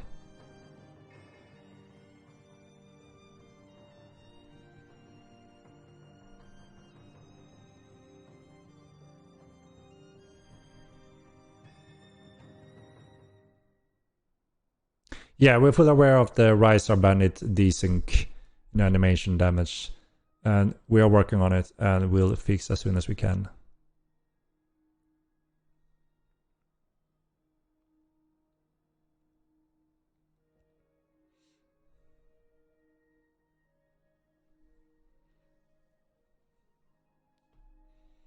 Great idea about removing everything about food fighters. No, Hoda, like I said, there will be more magic in Modline than any other game in the world when we have all of our schools. Already with Elementalism, we're going quite far. Elementalism is a huge school. And then the next school is actually, that's when we surpass Modline 1 already. It took us many, many years to reach Elementalism in the first game. And we're already there in production currently. Oh my god, another one. Oh my god, KNC, thank you for the subscription. And we can get a abandoned house button to destroy them. Yes, it's on the roadmap. It's on the roadmap. So soon we'll put those on the website, so you will see exactly when you can can expect that eventually.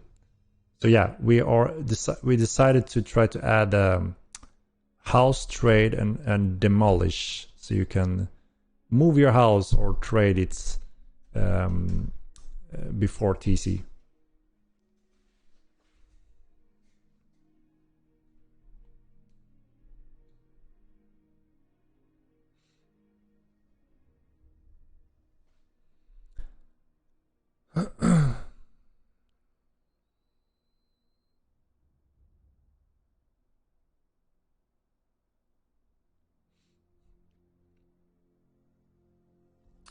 Damn it, what did I miss? I'm late. You miss Sebastian tuning in today.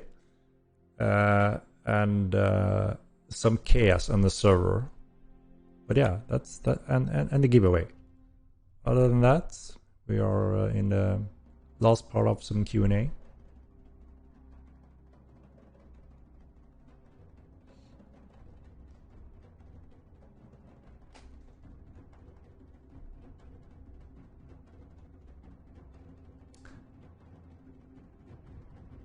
Yep.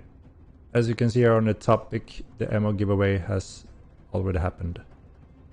We try to have this topic in the stream here so you can see what have happened in what order and so on, because we get that question quite frequently.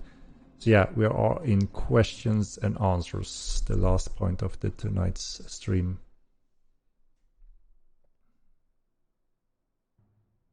Will elementalism be the same as in the first part? There will be some refinement and some changes, and a very exciting change. I cannot reveal that part yet, but I'm very excited for that change because, again, some of the things we couldn't do in the old tech, we can do now. Yeah, when that's fully confirmed and functioning, we will announce that. But a lot is coming from that old spell list, yes.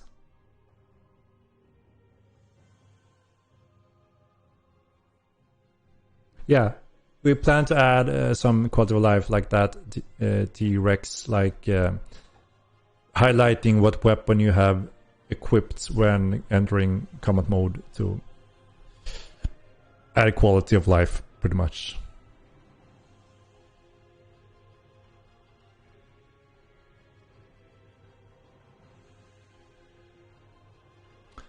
What is the reason for buffing Thursday colors instead of Sarkans? So we are going through some of the final steps as well when it comes to the total costs to get those fully finalized. And then we also have a few tweaks on some of the human clade gifts, as you know.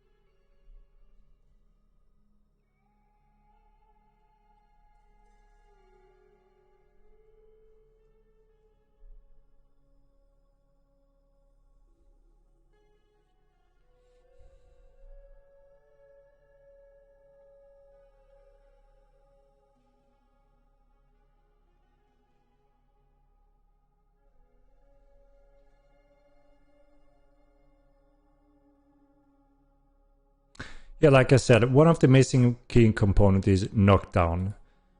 Obviously, with knockdown, a lot of things changes already there, right? And like I said, there will be alchemy effects that also allow you to do additional tweaks to your builds. So we're very careful and not rushing into major changes right now, other than adding those missing functions that will give important balance to the game. We'll be introducing color reticle for visually impaired. Yeah, we plan to add some of that support as well.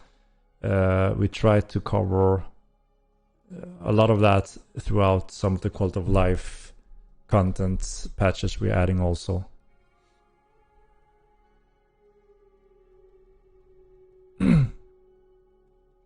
Yes, there will be dual dueling weapon in the future.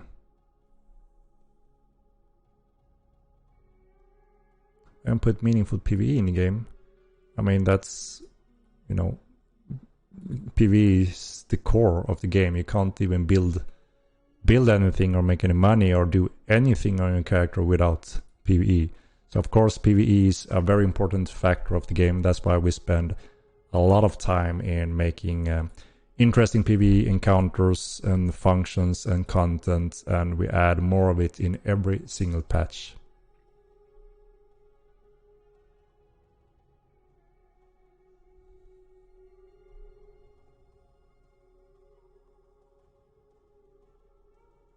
Authentic giveaway. So it's already been done with the Hoot, but next stream, pretty much every Thursday we try to have the stream, and you will be able to participate in the giveaway with the command when it's active. But it's already been given this stream, so next time you can try to participate in that.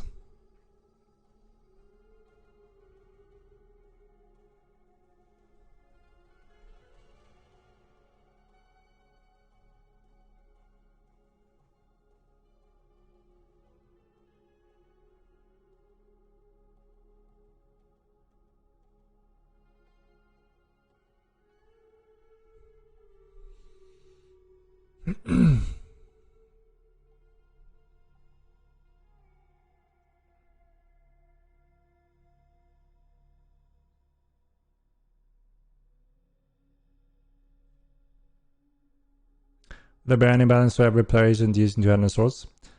So sword is indeed very common, easy to pick up, quite forgiving, and very effective in dueling, which a lot of people are doing, even though it's completely different than a group fight.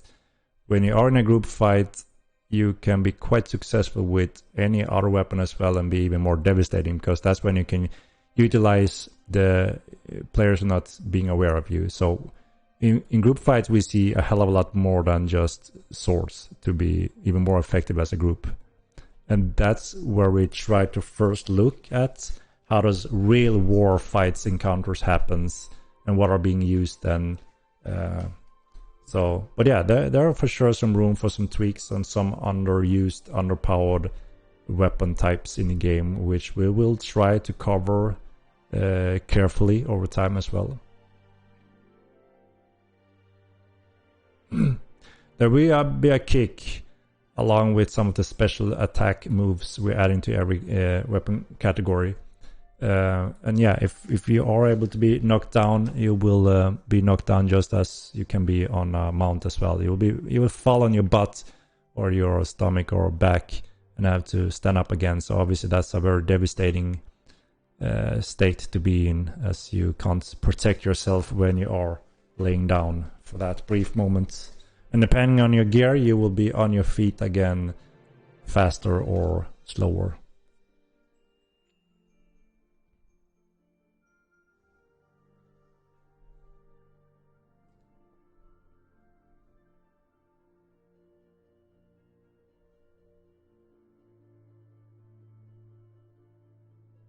What I mean, potion not in the game yet. So there will be additional effects for the alchemists to discover in a new patch that give you additional options to use in the battlefield in some very interesting ways, which I'm not gonna spoil ahead of time.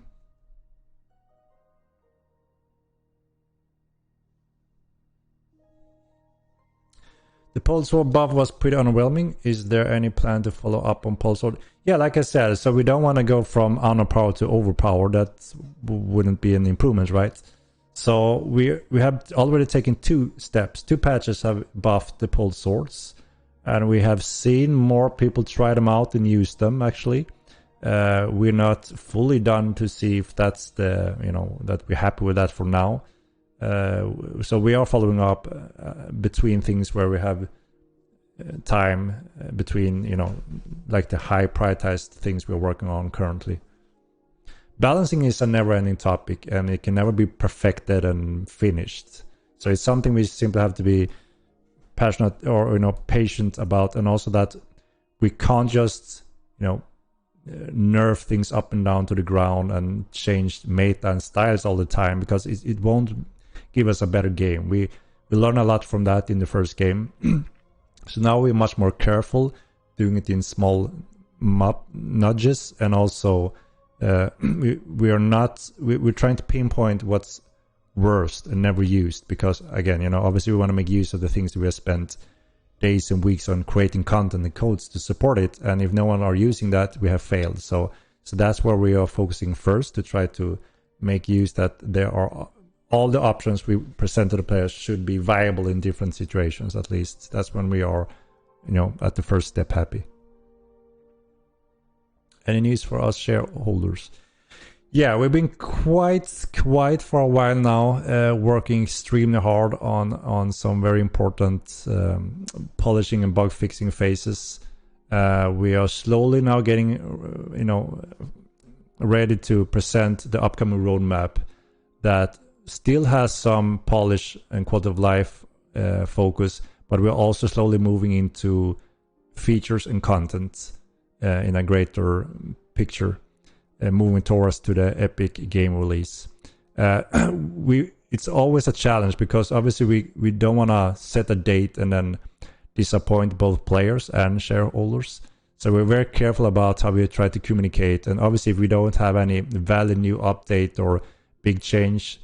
It sounds silly if we make an update after update and not really saying anything. So it's a challenge as well. I think how to make proper updates without just writing nothing. But yeah, it is important, and we are having some discussions in the board to see what is the natural next step now to update the market, because yeah, obviously we're getting closer to some exciting steps, very important milestones, and of course it's very important for us to make that public so everyone following in that progression also knows what's going on. So we will quite soon try to make an update and explain where we are now and where we are heading. And yeah, we have some very exciting steps to take, which obviously is the big things that also share owners are gonna wanna know about more in detail. I'm gonna scroll down a little bit because I see, oh yeah,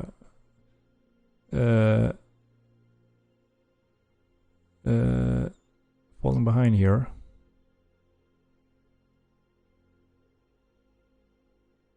It will be 5 years before all magic is in at the pace we're moving now. Like I said, it took us, what, 10 years to get to elementalism in the first game, and we are already producing elementalism now. So obviously 10 times faster than in the first game, or even more than that, because we're also adding much more other features and content that we couldn't in the first game. So we're greatly surpassing everything in Mortal 1 in every single category. And I can't say for sure how long it will take, obviously, to get all the magic schools, because there are some magic schools that are meant to be extremely rare, and it's not for everyone, and it can't be for everyone due to the rarities, which means it wouldn't make sense for us to work on something now that only like 5% of our player base can make use of, right? It wouldn't make sense, especially when we are in this stage before TC, sieging, those big areas that everyone wants and need, right? Makes sense. So that's why we are progressing in a decent rate, adding the most popular big schools and common schools first, and then that will slow down depending on if we want to focus a little bit more on some other features that are higher popularities before continuing on the magic. But also obviously the more we are expanding the team, we don't have to down prioritize magic. We can just keep on doing that, which we almost have been doing already now. Dorn, thank you for the donation. Thanks for all your hard work. Wait, what? Here, thanks for all work. Will breeding update allow players to breed with each other? Also, a recent buffs to humans made it so I can continue to not kill nobody.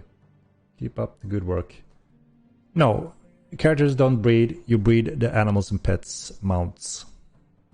But yeah, if we decide that we also want to include a rare school, then of course we can make that happen if we don't have a prioritized order that change that. It's very logic, right? If the prioritized order says we should add this before and we can utilize those coders, if we don't have more coders, that is a determining factor. But we already in 1.5 years got to the place where we got in 10 years in Mortal 1, which I think is quite impressive, which obviously means we're going to have a few more schools quite soon, and be in a very exciting place when we have a lot of magic options to offer.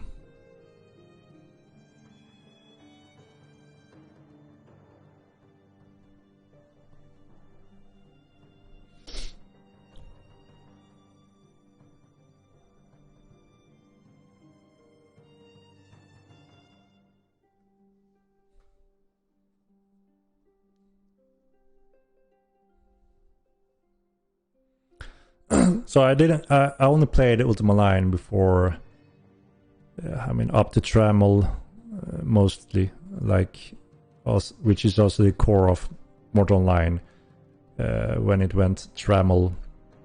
And obviously during those 10-11 years I played, there was only one magic school, which is very similar to the ecumenical school we have in Not online. Yeah, there was harmonism, but that wasn't magic school. You just used a instrument with a skill, pretty much.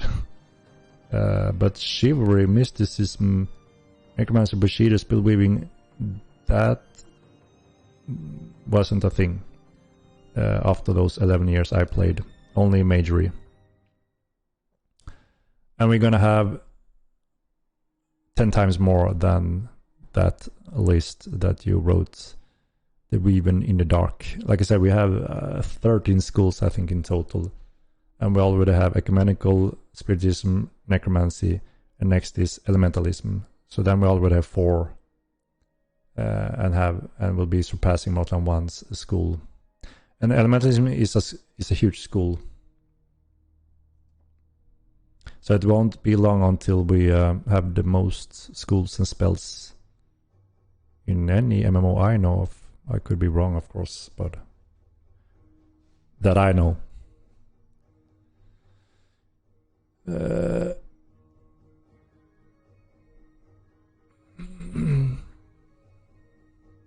More magic doesn't matter, it needs to be good as a melee. That's the point of the different magic schools. They are completely different, every single school. And of course, there will be some that are very optimal in dueling in PvP, and some may be even less effective in that and be better at other things.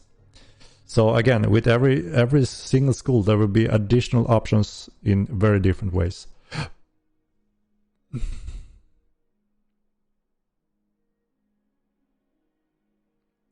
So, sailing in ships is a popular, demanding, huge feature that a lot of players are looking forward to.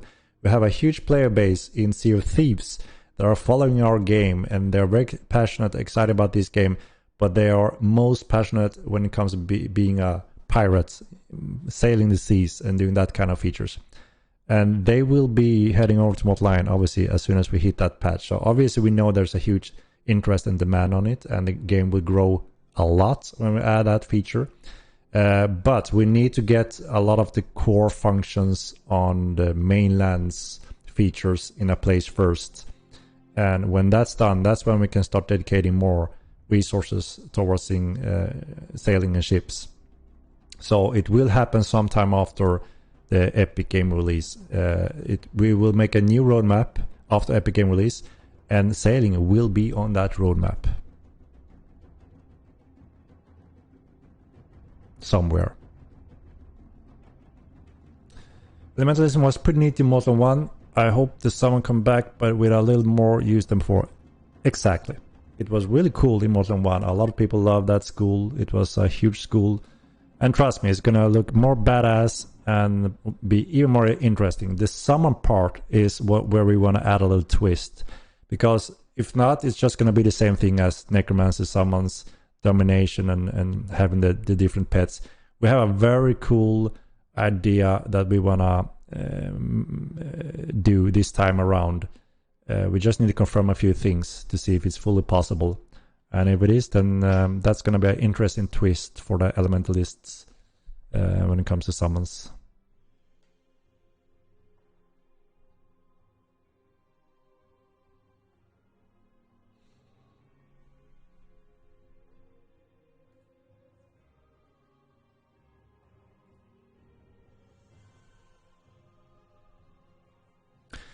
So I wouldn't say years for sailing the ships, like I said, because of the demand of it. And we know we're going to bring a few thousand players that are waiting for only that feature alone.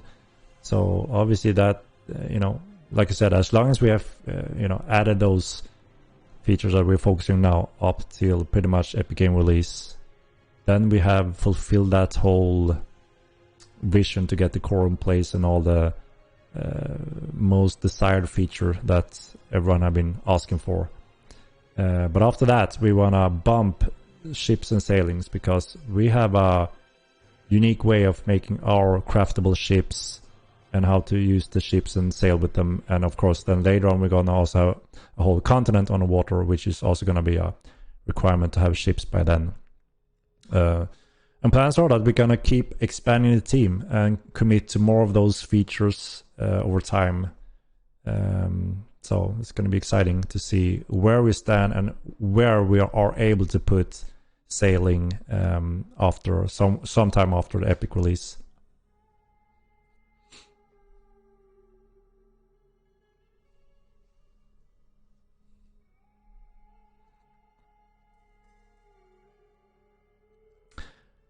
KNC, it's not on the roadmap yet, but the art is working on it now. Me and Sebastian have managed to finally put it together. It's been a struggle. It's a huge puzzle for many reasons. And now we have kind of the, have that final setup. And now one of our artists are putting together that so we can post it on the website. So it shouldn't be too long now. But like I said, it's not been the highest prioritized thing for our guys with the whole last schedule and also the artists, but now they're just gonna try to finish that roadmap arts next to their daily operations. Demo Man, as I mentioned many times, I think you know already, we are not putting any dates on our roadmap patches.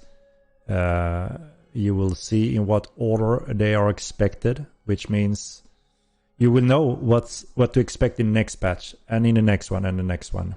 But you won't know the exact dates other than the very even schedule that you're already seeing in when we deliver patches now. We have a specific schedule where we build, test, and go live. And if you have learned that schedule, then you have a pretty good rough estimate on when to expect upcoming patches. But we won't set dates on them.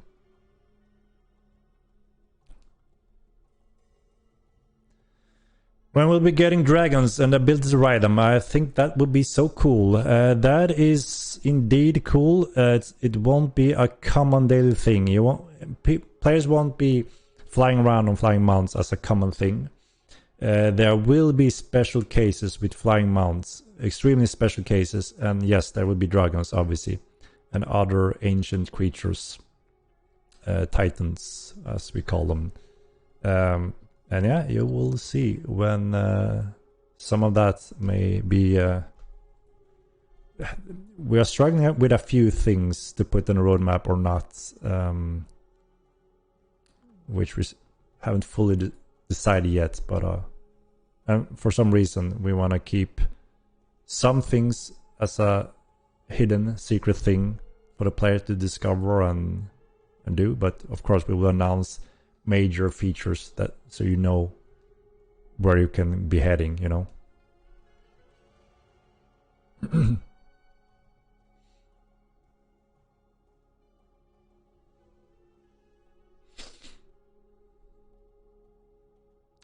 Will the soundtrack be released on Spotify? I'm not sure about that. I know way too little about how Spotify even work when it comes to our soundtrack. I'm not sure how that works. And a word on animism. No, I'm not sure where that will be. So we will. So what I think we will do is that we will put together 4, maybe 5 magic schools, and maybe we'll put them on our forums, and then we'll allow you to vote on, show your interest in what school do you want to see first. So depending on that vote, that poll, we will make that happen. So if the people vote highly on animism, then that will be higher up in the next school to do. But it seems like staff magic is one of the highest, most popular voted school right now. If it hasn't changed, I don't know. So maybe it's time for one of those new polls, just to get a little touch in the community to see what they think. Yeah, throwing weapons is a weapon group we are also adding.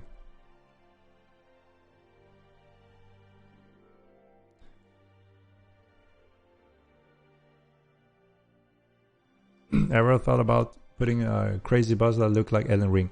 Yeah. Elden Ring was a very cool game, obviously. They have some really cool bosses, very cool design, and of course, there are a lot of inspiration to be taken from many great games. And yeah, you've seen some of our bigger creatures added to the game, like the Ultimeki. That's just one of many larger creatures, bosses, that you will be able to encounter eventually.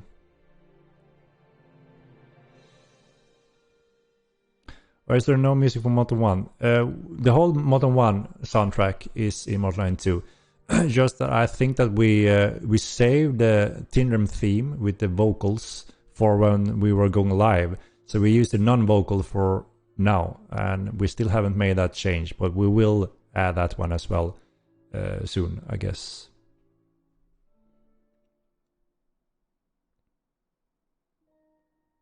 Are you gathering all this data? Sieging will drop next week, right? No. No.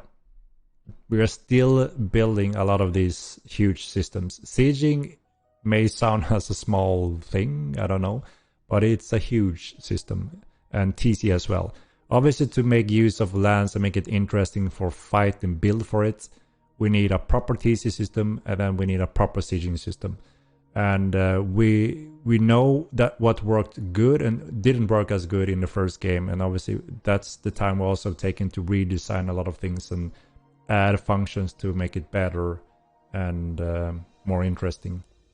But obviously also to allow for great battles and sieges in the future, we needed this data that we collected today, because we want to support those kind of numbers that we saw today, which is insane. I mean, obviously when your frames on your computer is getting too low, so it's hard to react and fight, that's a natural border as well, right? There's so many different parts that needs to be smooth. But we want to make sure that the server isn't a bottleneck, the nodes isn't a bottleneck with those numbers. The next natural bottleneck would be most likely your computer, until we have done even further steps in the optimization on the character scales. Was there foreign people in Meduli? We gathered 539 in the location where we gathered today's test, which was really good for us to collect the data we needed, and it was a success. Sebastian could clearly see what goes wrong, what goes bananas in terms of the scaling, so they will be working on that, and we will have that in one of our upcoming patch, and then hopefully we will do a new battle, or if you do one, you're gonna experience the difference.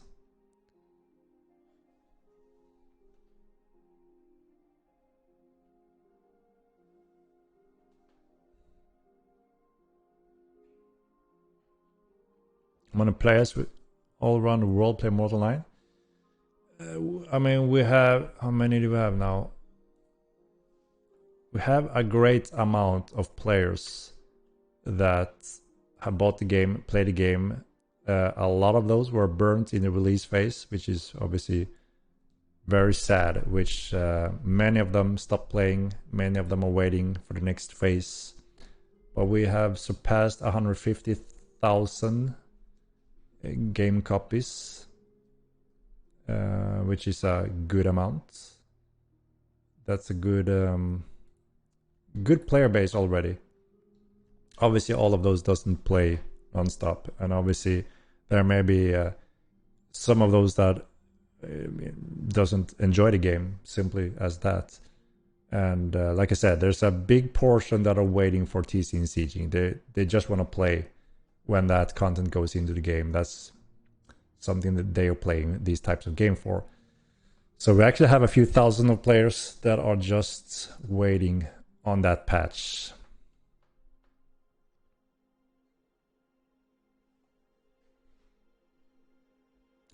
I haven't played in a few months, but the game does seem to be in a better place than it was when I left. Good job, Henrik, Immortal Line. Of sauce, thank you very much. And yes, indeed, it's been not an easy struggle through the release phase, which was completely chaotic. And we're very happy to be on the uphill, or the correct path now, moving forward with great improvements. So it's awesome to hear that players coming back are also experiencing that improvement.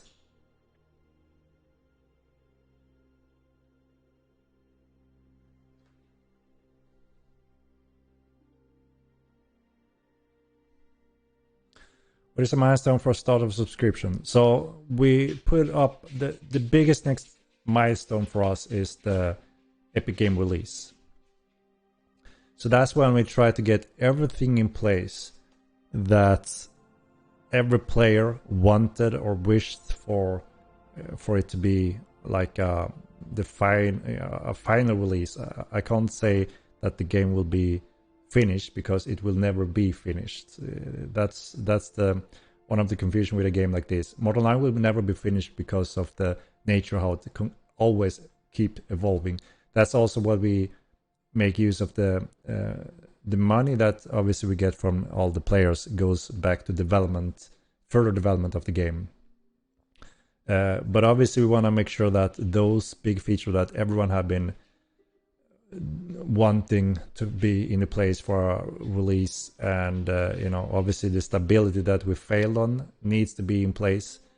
TC, sieging are two huge long-term goals for a lot of the players that we want to make sure they are in place. And there's a lot of good features and content that we're adding as well, just polishing on the game, more content for all play styles and new players as well.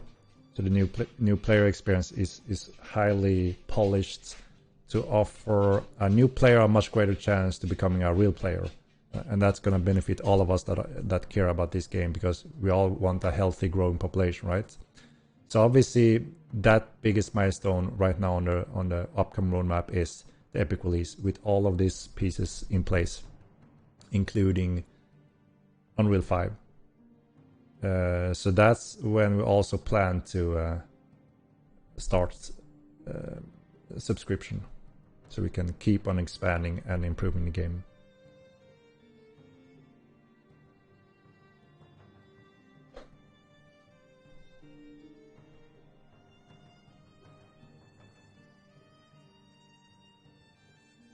Pet armor on roadmap. So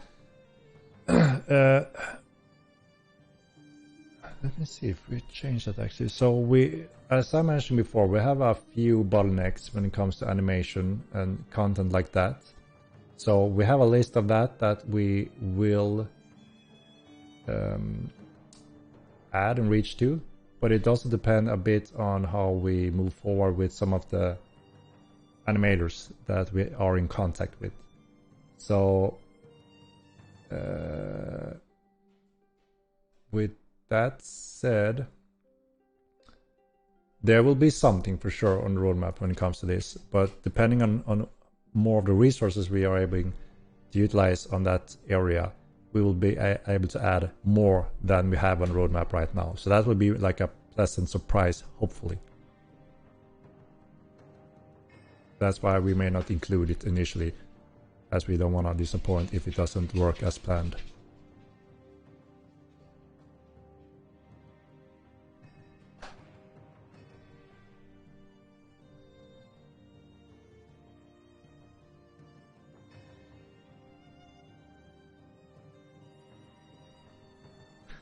Any progress on lesser open PvP zones? Yes, that's also on the roadmap, where there will be different tiers of areas in Maryland that goes from high security to no security, and those no security also means it's a no man's land, no witness, no nothing, which means there are actions without consequences. So yeah, it will be there eventually, one of those upcoming patches.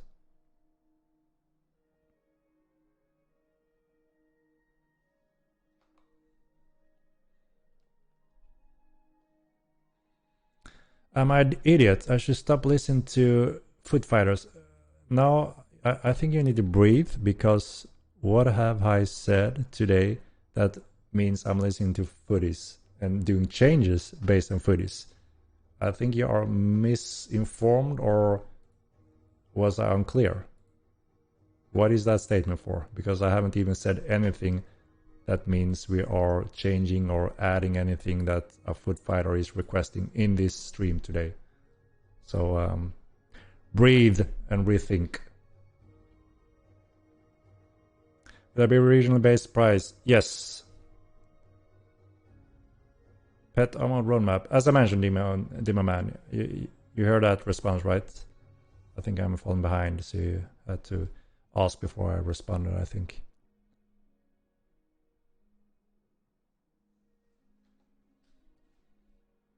Yes, the stress data collecting is over, Yoshi. And it was a huge success. We know exactly what goes wrong. The coders were gonna make a patch with that soon. And we will see how that changes the large-scale battles. So as you probably have noticed by now already, the movement and VoIP is working perfect with those numbers. Today we hit 539, which is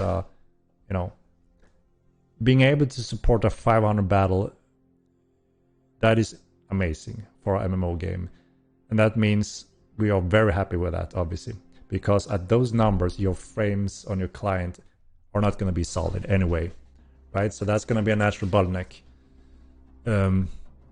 But all the action commands weren't handled. So they were being delayed, which makes the fighting unplayable. So that's the part we are identified today and gonna fix. And hopefully we will be able to support those insanely large battles after that fix. And that's when we are very happy to have a very solid baseline. It's not common to have such large-scale battles.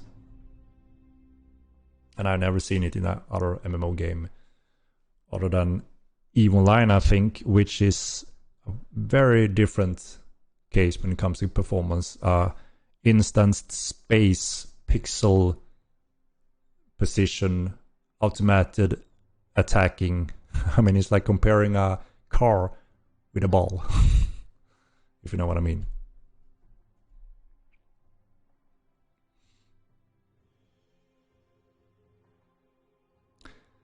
Will fighters get some love somewhere in the future? Yeah, like I said before, there will be a lot of things for a fighter, such as different new weapon groups, throwing weapons, crossbow weapons, dual wielding, fist weapons.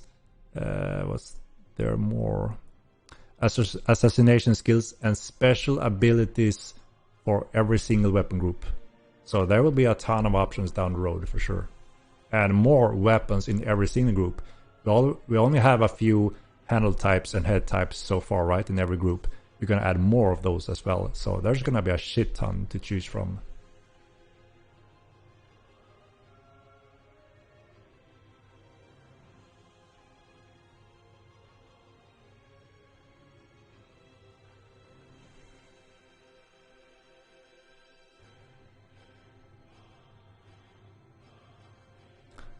Balance skill and knockdowns. Yeah, knockdowns are missing. It's a very important mechanic that adds balance on its own when it comes to all mounted styles.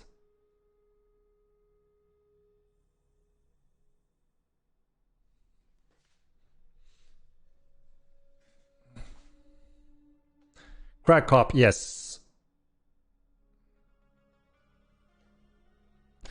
Everyone knows the only people you should listen to are the fishers. The fishermen, eh? Indeed, indeed.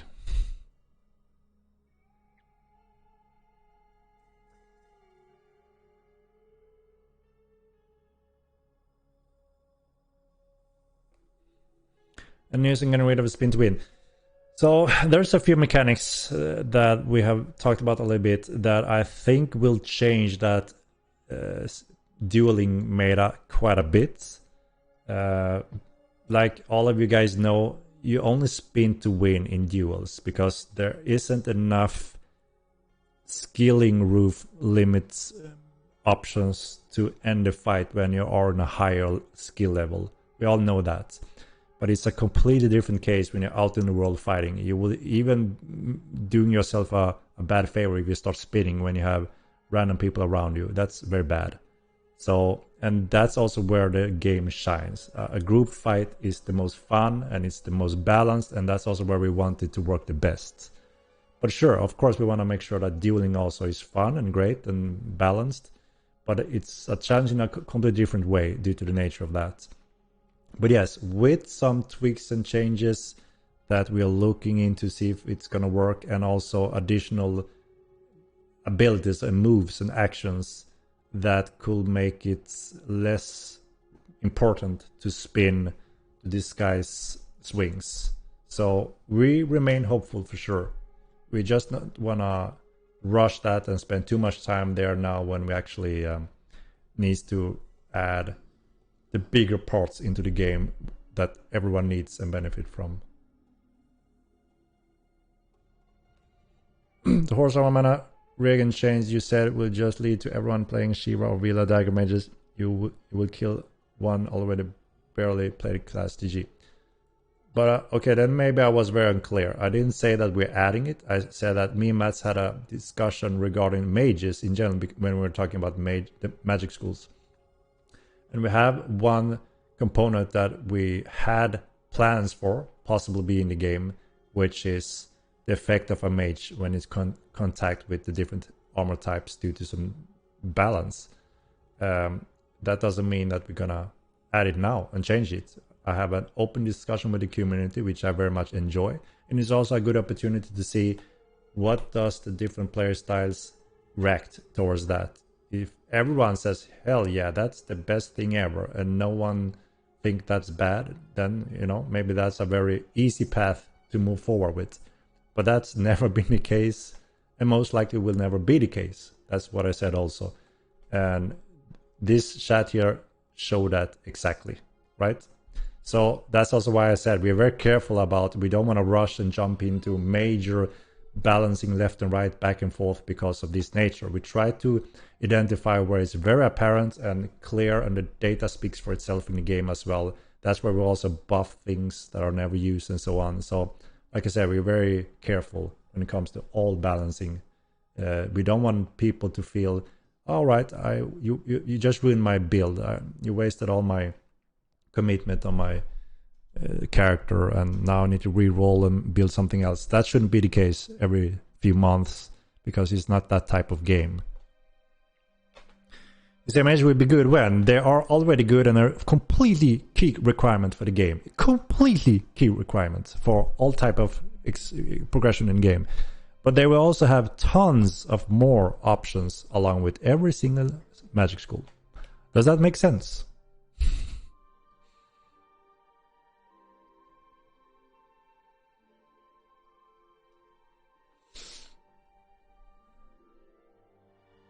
Poke tables when?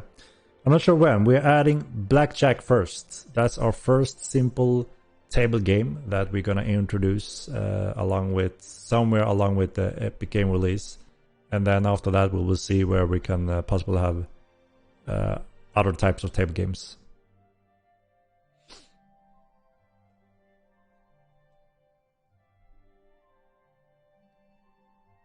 We are working on a rise animation, the sync thing. They are aware of it, and they are doing their best trying to cover it as soon as they can.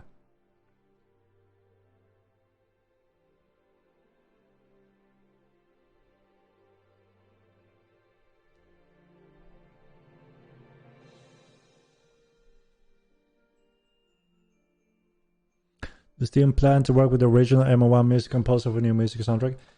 We looked into it a little bit quite a while ago, and it wasn't that easy to make it happen time-wise and all that, resources. So it's unsure at this point. We have tons of companies and music composers that have applied and that want to, but of course we're very careful about how we proceed to adding more, because we wanted to follow the red line that makes the mortal music mortal, you know.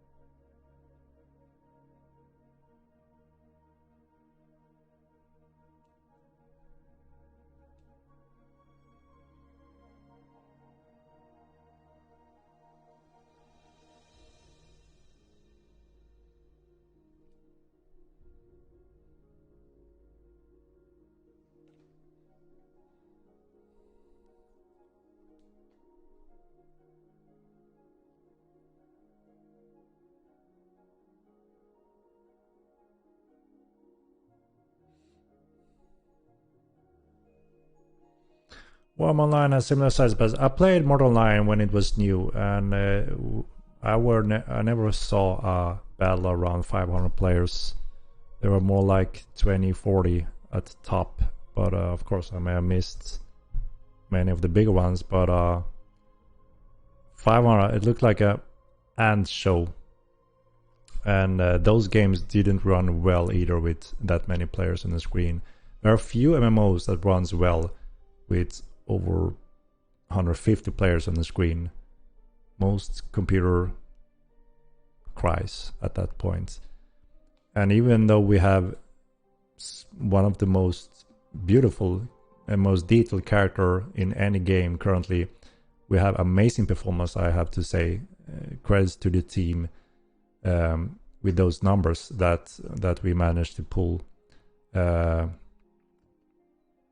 yeah.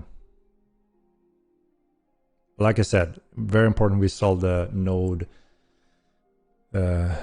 action combat queue packages, so the combat can work on the network side in those numbers.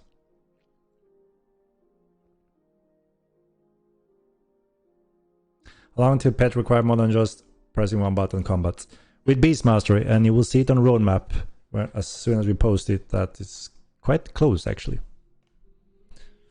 Any news on cars? No news on cars at this point.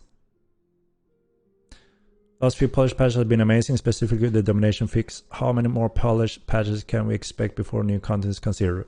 So we're actually getting close to getting some of the more features and content added along with fixes.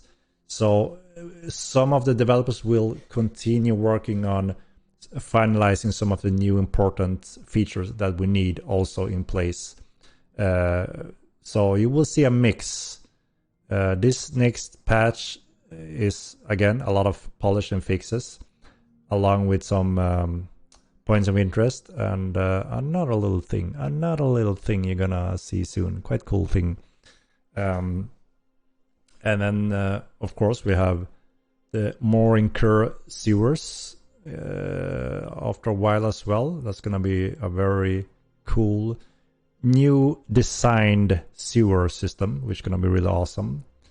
And then you will start seeing some of the important features as well that we need in the game in place. And then eventually you will see TC and sieging on roadmap, and then you will see the big milestone epic game release with Unreal Engine 5, and along with that we also have some very important parts like the task system more fully fleshed out that will make the new player experience much greater also. The assassination poisoning is in a gray zone when it comes to making it on the upcoming roadmap or not. It depends a little bit on some of our coders. So we try to be safe rather than sorry in terms of committing and showing some things that there may be a risk of not making it. I think that's a risk and disappointment, because then we have two options: either rush it out so it may be buggy, which we not going to do in any new feature and content from now on, or we just have to postpone it to skip it, which obviously going to make people unhappy. So we're quite careful when it comes to how we commit and what we go public with, that you can expect, if that makes sense.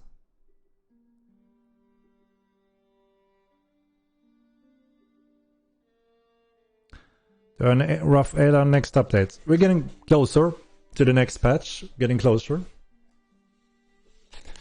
Getting closer.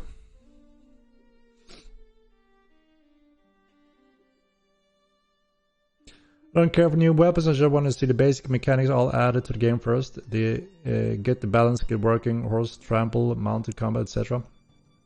Yeah, we are polishing that, and we're getting the knockdown functions that are those important mechanics indeed. And that's what we're doing. We're not adding new weapons before these components that I mentioned.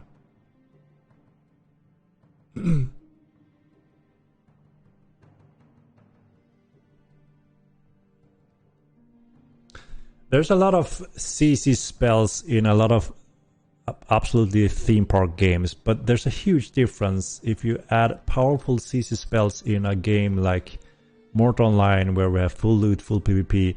That's a very sensitive, critical component to add to the game. That's why we are very careful about such kind of action also.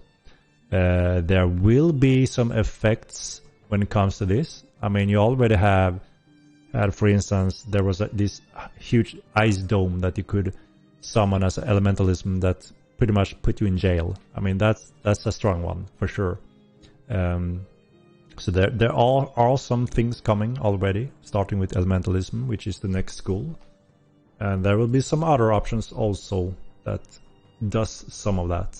But we, like I said, we're very careful about it for obvious reasons. I mean, tough luck if you died in World of Warcraft. What was the loss? Nothing, right? Just time sink, go back, resurrect. You know, no loss, no risk. So of course you can go more extreme in things, and that's also what caused some crazy imbalance and OP thing, and then had to work on just making arena balance. It kind of changes the focus and direction of the game a little bit.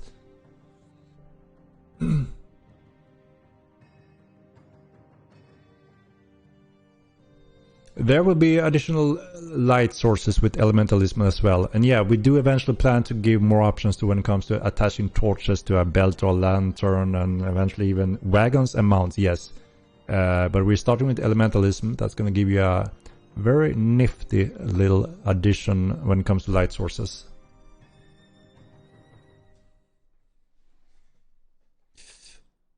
Oh. Again, you want your head? Oh my god, Arcana Trauma. Group fights are great, but 99% of this game isn't group fights. 98% of the game is group fights. And then, of course, there are always those solo fighters running around. But 98% is more than one player versus one player.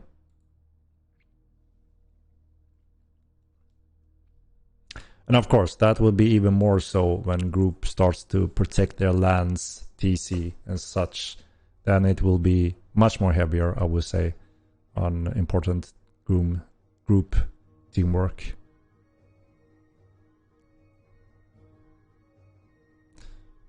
Then the game, as final release in Epic Games, you start to use month subscribe system, and what price per month for Eastern Europe? Nice try, homie. So, obviously we're gonna make the announcement when we are closer, so we are sure we are in place where we're supposed to be, that we set up for reaching that milestone. And we plan to support regional based pricing. Yes.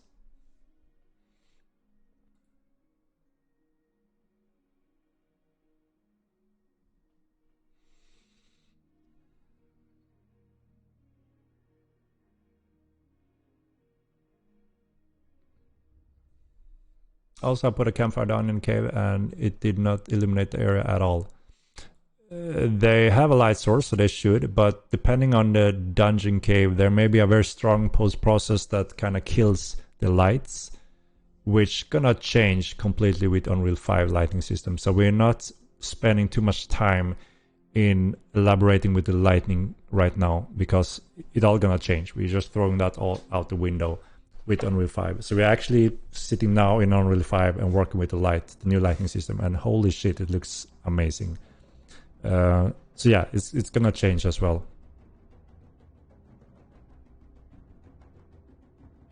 Wanna balance around 1 versus X. If 1 versus X work, team fights and duels works. No, I mean, the nature of a MMO game with latency and our combat system and how everything works, it is extremely difficult to make dueling work perfectly. It's just the nature of it, until we have, possibly more time to add more components and options that will change the spinning meta. But everyone is very happy with team fights, group fights, because it doesn't have that component. So it's completely more tactical team-based, and that's where it shines, right? So we're very happy with that. And there will be more options just to make it even more interesting. So obviously we don't want to make sure that we don't mess up with the part that actually works and people enjoy a lot, which is team fights. We just simply need to have more time later on to add those components that can help in dueling as well.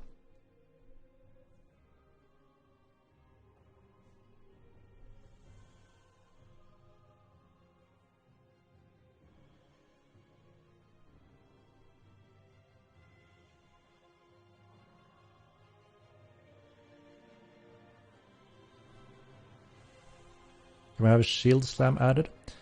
That's one of the upcoming special moves, yes. There will be one, we're starting with one at least for each weapon group that will allow you to make a certain attack behavior. And many of them bypass the parry. So you have to actually read that and avoid that strike in a different way rather than just parry counter it, which is the common way.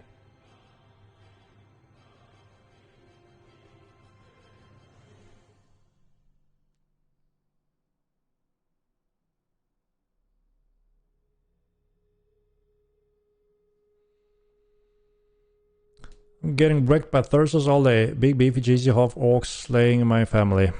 Yeah, they are tough ones. They are tough. They are the strongest melee fighters. So yeah. Color is a bad thirster. Cool skin though.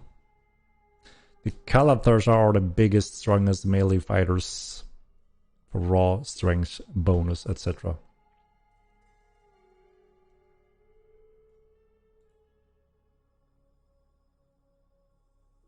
Cards later. Later.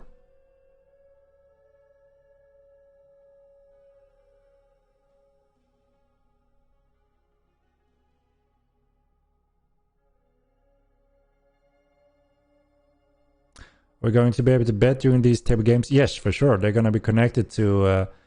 So what we're looking at is that you can pick a silver table or gold table. So if you're rich, you can go for the gold table.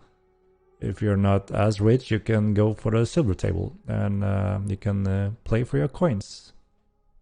With other players also on those tables.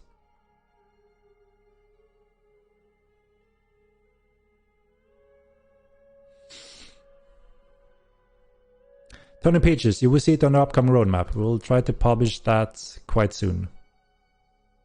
Hello?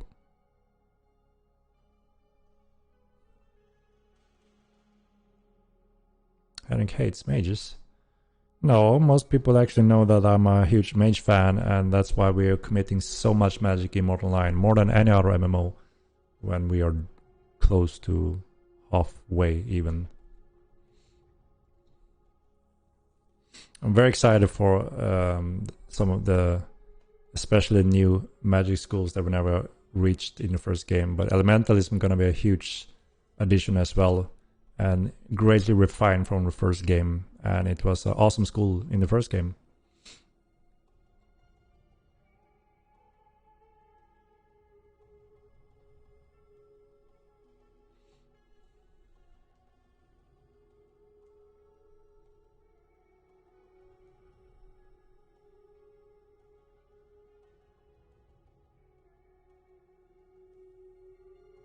So if both foodies and mages are complaining, it sounds like combat is in a good balanced place, then, to be honest.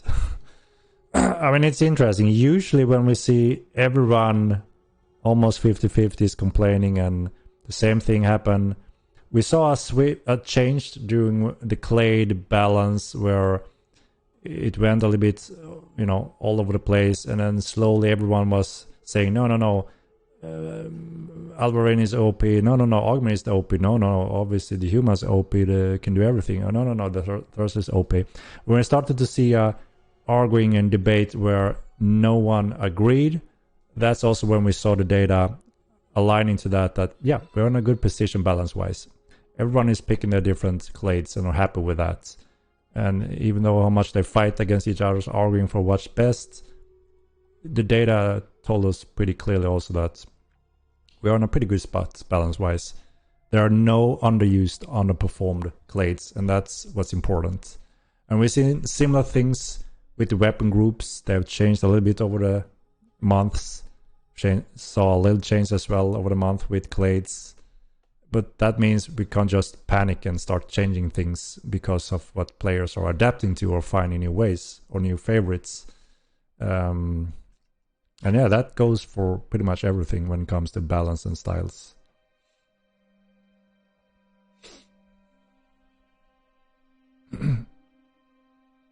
I think Modern Lion soundtrack is one of the most unique ones in the genre. Looking forward to ever get more of it. Yeah, really great to hear that, Don Thompson. I do think we have a very unique, good quality soundtrack for Mortal Lion, and it's really sit there in the backbone, I think. And yeah, I hope to be able to expand on it further as well, for sure.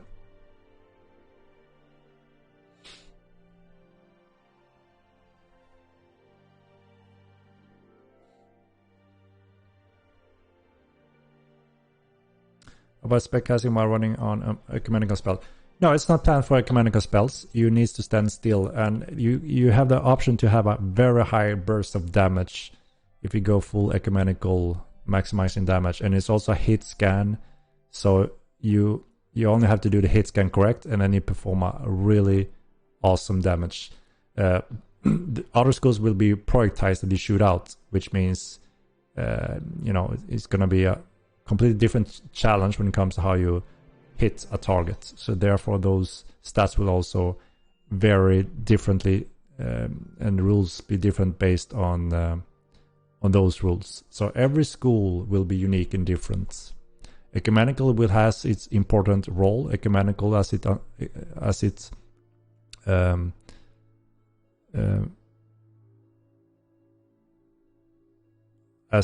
says in the name, it's a broad learned collection of spells that is there to both assist and be important components in any battle, PvP or PvE, and have also the possibility to do burst of damages if released correctly.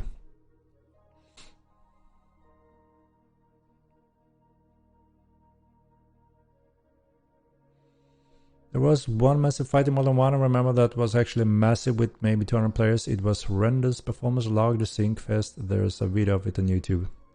There's been many big battles in Mortal 1, and yeah, there were performance issues, and the server network wasn't even close to where we have it today.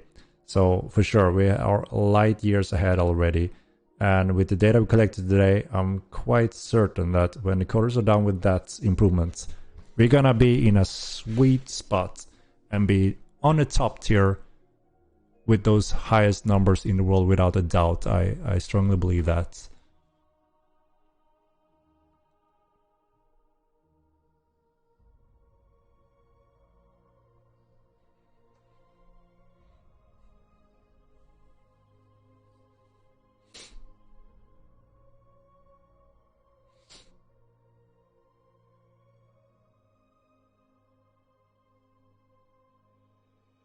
So let me get this right. That was an internal discussion about balancing mages and not just removing the ability to heal mounts while on the mounts. No, that was not the discussion or what we said. we were talking about the magic schools in general, and somehow we got into mounted mages and what components we had in and didn't have in. That's pretty much it. And I shared some of that information without saying anything else, and people started to give their response to some of that, and that's it. No more, no less. Henrik mages. You can't wear clothes that and have 3x. The bugs all over classes have every patch last month was a mage nerf, including wizards. No, I love mages. Like I said, we will have the most strongest, most interesting, coolest schools and spells in any game ever, period, when we are more further ahead with more schools. I love magic. I love mages.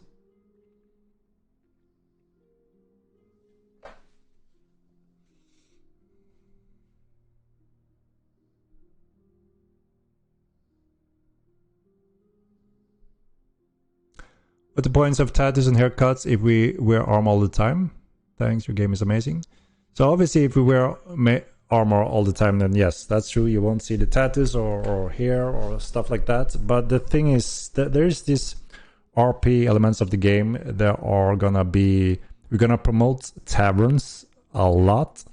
We're gonna have our first board games in the taverns, and they're gonna be zones with rules which allows you to safely enter the tavern and socialize using VoIP, playing tables games, eventually sitting down and smoking pipes and do more socialing stuff, and also possibly to be able to get some bonuses like you got in the cantinas in Star Wars Galaxies. That's obviously when you're gonna be able to see everyone's faces, tattoos and hair and all that, and be wowed by some of the rare discoveries that barbers and tattooist profession are going to be able to offer and discover from rare to common ones. So that's going to grow over time for sure. But yeah, obviously out on a battlefield, it makes sense to protect yourself with armor, right? But there will be more room for displaying your character. Could we see a revamp of the point of interest you're adding? They are super awesome to look at, but could we get some decent loot from them to encourage players to go and fight over them? So there's one important component that we're missing that we're going to add to the game that allows us to give a more reliable reward in those points of interest. We can't add those valuables now because we would be flooding them insanely. But there's a safe mechanic that we want to add on that loot system that allows you to always get some more interesting loot. So yes, we are aware that it can be a little bit underwhelming at time going there when someone already been there. It's going to be empty loot. So there will be addition upgrades to that part. And again, there are going to be a lot more points of interest with a lot more options also.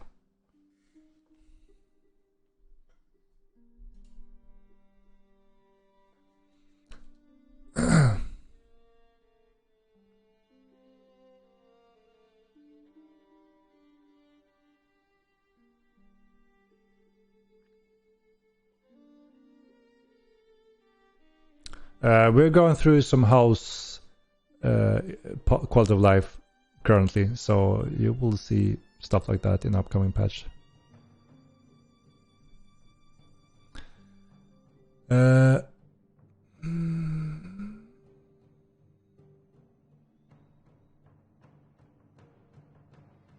Alright guys, let me scroll down, just see if there's anything more. Is that illusionism? What would that be? Yes, that's one of the schools that you will be able to vote for, I think. And obviously the clue is in the name. You are the master of illusionists, which gonna allow you to do some really cool stuff. Again, a unique school to play that type of mage school. And it's also a school that can mix up with some other professions quite well, such as thievery or assassin skills. And again, for various obvious reasons, right? So it's I think there are going to be some really cool mixes for the illusionists to play as a mix with some of those professions. That makes it just going to be really interesting.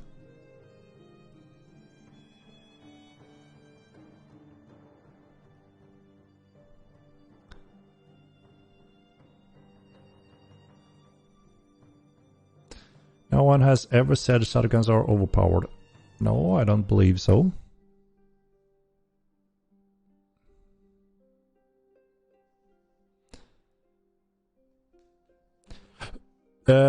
We will look into some refinement in many of those other weapon groups other than swords. I mean, it's clear that sword is a dominant choice for some of those reasons with handle hits, etc. And also, it's also because our traces is super realistic. We use the actual meshes to determine if you hit with the head, hammer, or if it connects with the handle somewhere. And obviously, since it's very difficult in first person with the animations we have to adapt your or adjust your strike to make sure you hit with the head. It's quite easy to hit with your even arm or the long handle, which obviously instantly reduces the damage. So it's more difficult to make sweet spots with those weapons, but obviously when you do, it's devastating. But yeah, we're looking into how we can carefully adjust some of the weapon groups to make them as an additional option viable. So, but like I said, we're very careful because they do insane damage compared to sword if you hit correct. And in a group fight, you never know when someone sneak up on your back and just crush you in one blow. So we're very careful because they can very quickly become the new meta. That happens so many times in the first game when small adjustment can even lead to quite strong change. And we're very careful about doing that. Humanity will always be most important school. It will most likely be a very important core school, yes.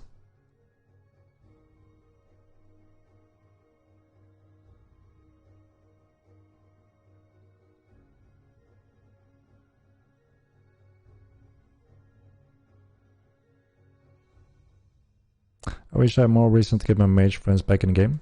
I mean, with every single mage school getting into the game, there will be very big reasons, right? I think along with elementalism, which means we have surpassed Mortal 1 over those 11 years of making magic.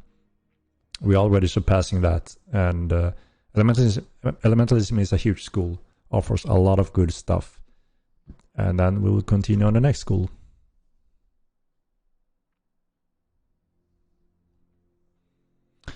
I always loved being a dedicated healers in game. Will we see a dedicated healing magic school that has super powerful heals and AoE heals, but it makes you super vulnerable? Elementalism gives you Rain of Healing, so that's an AoE healing. Elementalism gives a lot, actually. In Mortal 1 it had 26 spells. That's a huge amount of spells, and some of them are really powerful. And a lot of, tool ability spells as well. So this time we're refining some of them, and we are looking to possibly change the summon part a little bit to make it much more interesting how it was supposed to be. So you already get a little option there. But yeah, there will be a few more options for sure with some of the schools.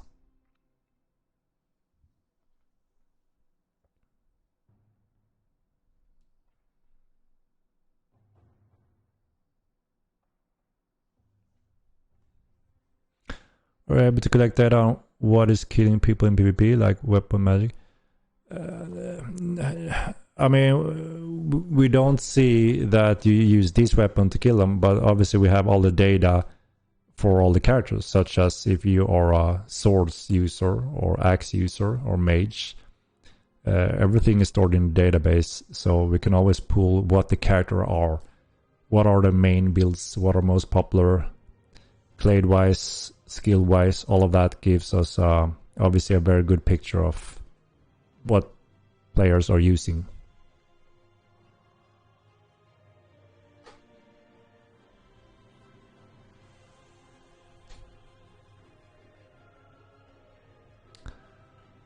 Uh,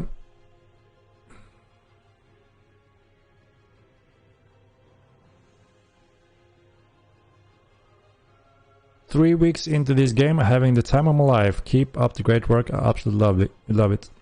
No mercy given. Awesome to hear, and welcome to the game. And this is just the beginning. And yeah, awesome to hear that you're already enjoying it, and it will get even better and even more exciting the coming months.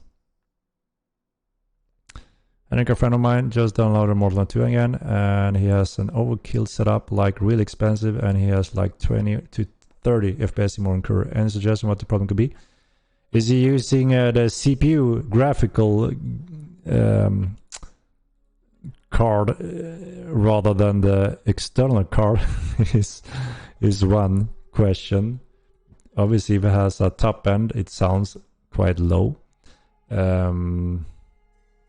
So I would check those basic things first of all, and then just try change all the settings to see if we can get an effect. It's hard to say what could be the case.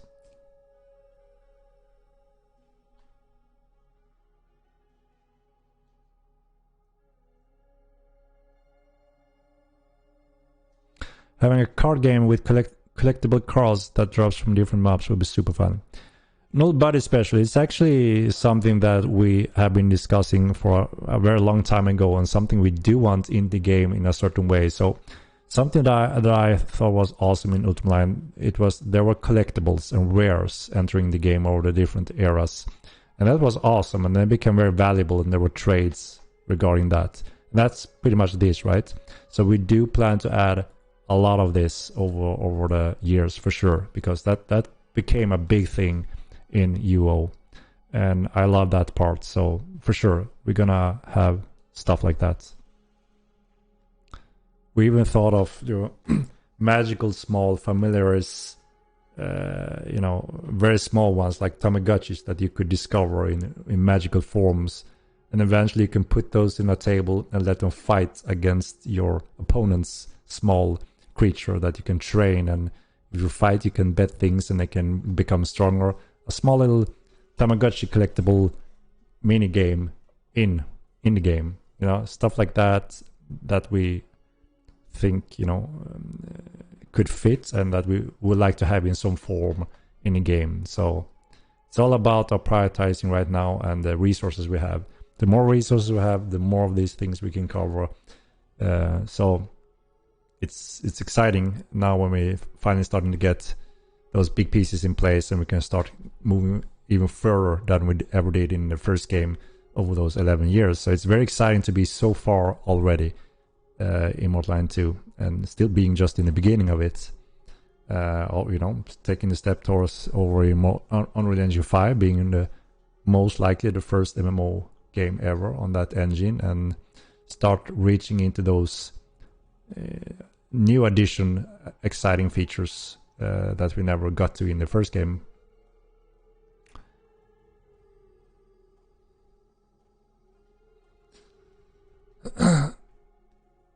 Hello, I'm late. Hope the test was good. I've had one question. When you feel there isn't something to change for red grain,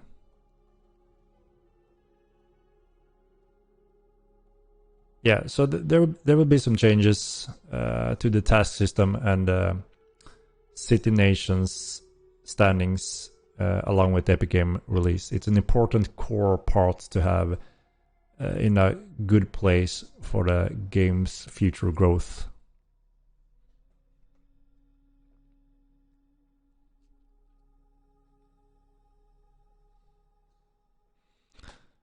Could we get an easier way to get portal lore and multiverse lore similar to ritual nodes? There will be additional points of interest and dungeons and options, and we're always trying to follow up slowly and carefully to see. The schools we have so far are meant to be quite easy to learn or know how you get them, but yeah, some of them are locked behind some difficulty mobs, but it's still quite straightforward. Beat them and you get it, right? So in those cases there usually becomes a market, because you can always buy them. It's not like it's a secret or other types of mechanics that makes it tricky to learn or discover them. But we try to follow up, and also obviously the more points of interest and content in the game, there are also supposed to be some of them tapping into some of the current Magic schools that will offer some more of that. So it will most likely expand a bit over time.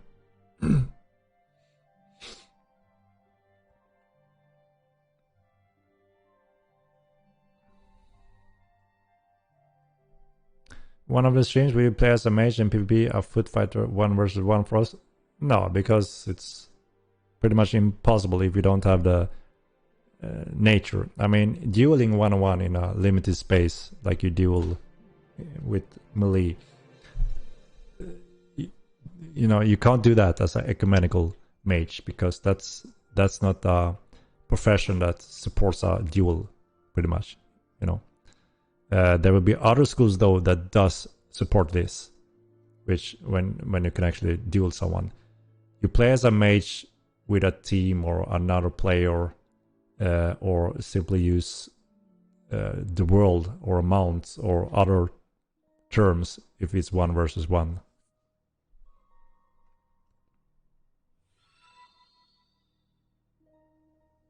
Quality of life as in faster cheating.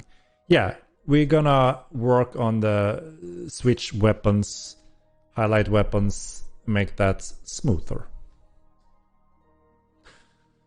Latest Core 9 Gen and 3090 graphics card. And you get 20 frames in one curve, then yeah, he's not using the hardware correctly somehow. I don't remember what I get in one curve. Obviously, all different locations and cities have different performance, and it's also some of them do require us to optimize them better. Some are quite a bit behind. We have a natural aura now installed over to Unreal 5. We're focusing on the world first to make it look amazing and perform amazing, and we're doing our best to remove all hiccups. You know, the biggest annoyances when running around in Mortal Line is when your computer freezes for a second or even 2 seconds. And you know what I'm talking about. Everything freezes when you run over certain areas, and it happens quite frequently. And that is because the level streaming. So that is one of the big components we are working hard on to remove fully in Unreal 5, which means you can have a very smooth transition. But then the next part is obviously cities that needs to be heavily optimized and be as smooth as possible, because that's also a hub obviously for players to meet and gather, and there's more unique assets and content in those that makes it cost more. So we have a few cities that are quite horrible optimized and some are better. So that's going to also happen as much as we have time for stepping over to Unreal 5. But yeah, on those next-gen hardware, you should be looking at a pretty good frame in Mortal Line overall for sure. Now, far future, will there be vampires and werewolves in Mortal Line 2? I can't say for sure. It's one of those topics that I need to revisit again with Mats. So in Mortal Line, we don't just add a classic copy of all those classic themes. We try to create our own universe and lore and IP. That's why you see our own interpretation of similarities in many of those games and movies, but we always try to make it Mortal Line. So, but yeah, we are heavily inspired by the classic Dungeons and Dragons, which had a lot of these components. But like I said, we are doing our own interpretations with them, rearranging the design and names quite often. But many times they also are links to those that you recognize, such as a vampire or werewolf. So a little bit too early to comment further than that until me and Mats have had time to go through that topic more. Is the answer in the chat? Yes, but I may be falling behind, so I'm a little bit slow. Optimize the frame drop in game. Yeah, exactly what I went through now.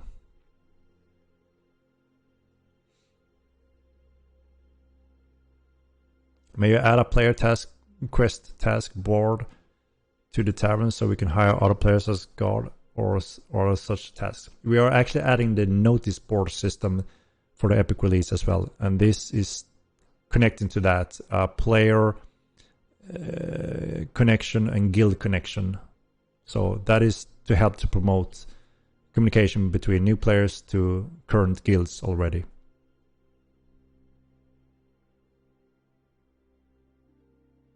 Fist weapons. I can't say when we get the fist weapons at this point.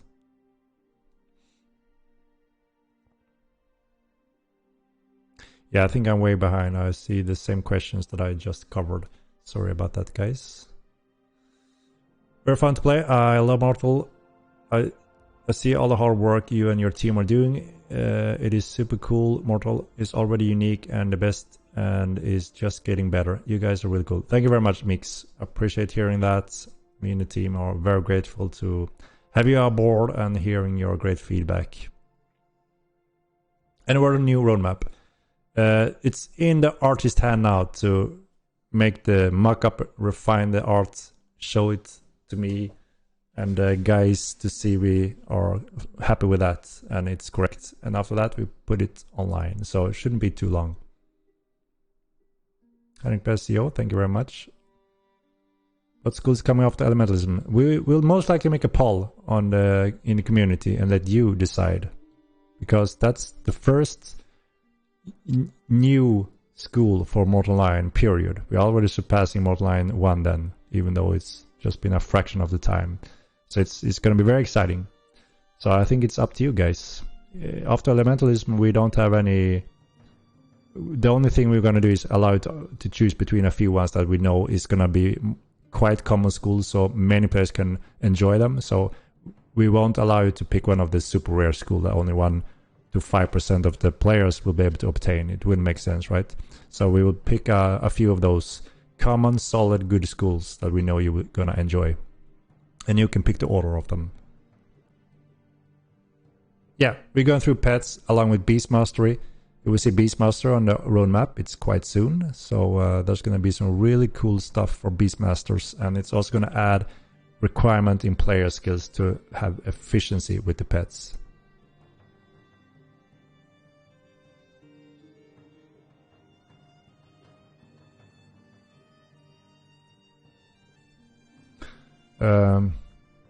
There shouldn't be a change on Namesh when it comes to Stronghold. There's only been specific parts where we know the Namesh was broken or missing. So there shouldn't be a general change all over the world or around Stronghold. We know there's issues around houses, and obviously they can't navigate inside houses, and that's also coming on the roadmap. We're gonna build the Namesh system that works for them inside houses and around them. So it will be fully fixed with that patch. Omeski, I commented on that CC mobility spell question 8-10 minutes ago. And so you got to respond on that one. Why you don't see much of it, but you will see some of it.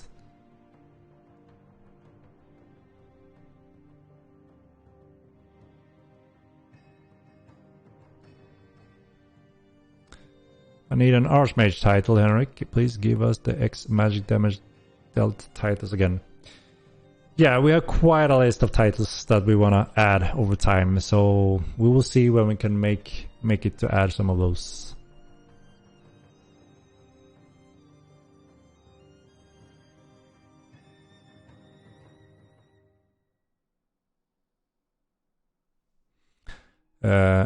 Yeah, I'm very behind, guys, so sorry. Game isn't optimized, that is why even highest end PCs have low frame.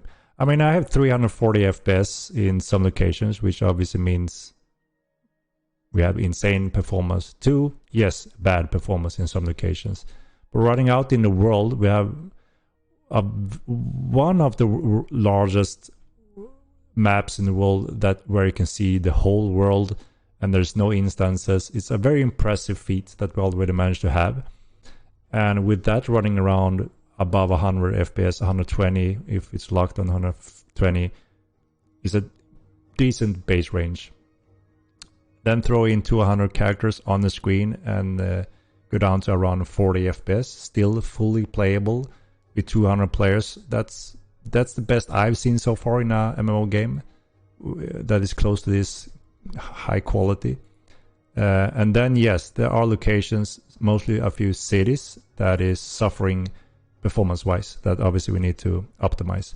But I wouldn't say that the game isn't optimized. We have optimized it insanely, especially on characters. We have the most beautiful, detailed characters yet to be seen in an MMO. But even that, we have the best performance in most characters on the screen, just counting the cost on a character.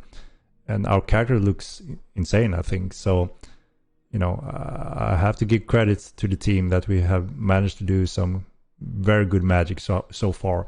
But yeah, we're not finished. We have even more steps we can do on the character scale. And of course, the world terrain is going to be optimized now with Unreal 5, and the cities needs more optimization, yes.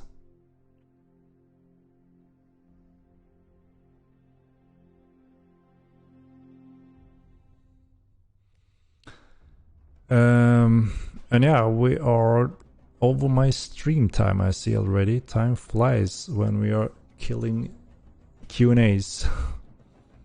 I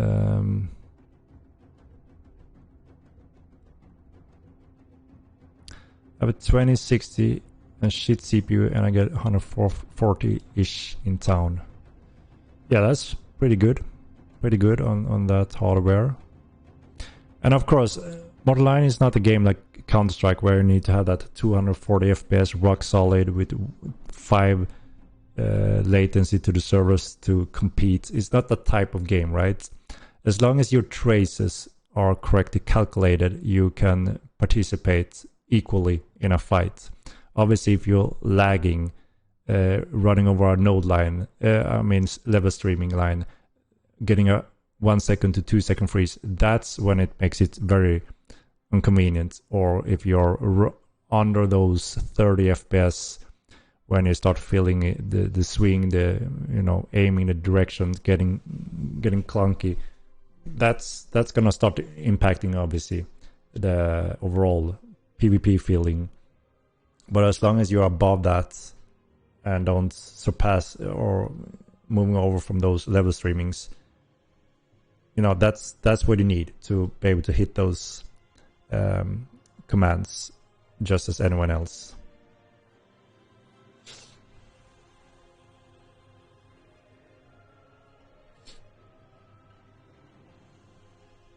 Yeah, we get invisible items. We are working on those. The GMs are usually helpful in bringing those items back, but obviously that is part of some of the bug fixing we're doing.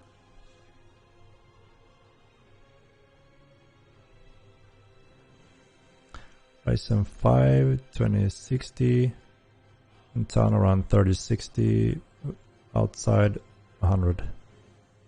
Yeah, like I said, it depends heavily on what city, right? There are some cities that are quite decent, and then there are some cities that are quite bad. And those are the ones that we need to optimize quite a bit more. And get rid of the level streaming chunks.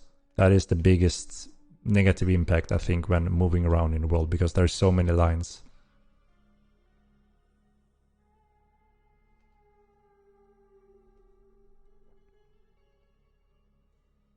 How many level designers are employed? We are around 40 people, and we are looking to slowly expand it further. It's always a challenge and struggle to educate and get the new players or developers in position and have them be ongoing on themselves. So we can't take in too many at the time. We need to make sure that we can follow our own schedule and deliver what we set up, but at the same time expand, so we can commit now to be able to do things even faster and more efficient in the future. So it's a commitment now. So around 40 developers and expanding slowly.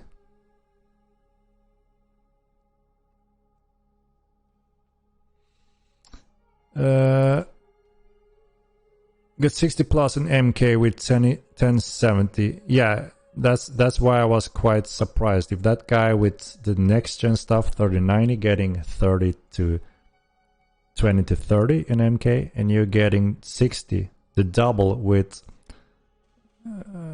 much worse hardware, that doesn't make sense to me. That's why I think something is wrong on his setup.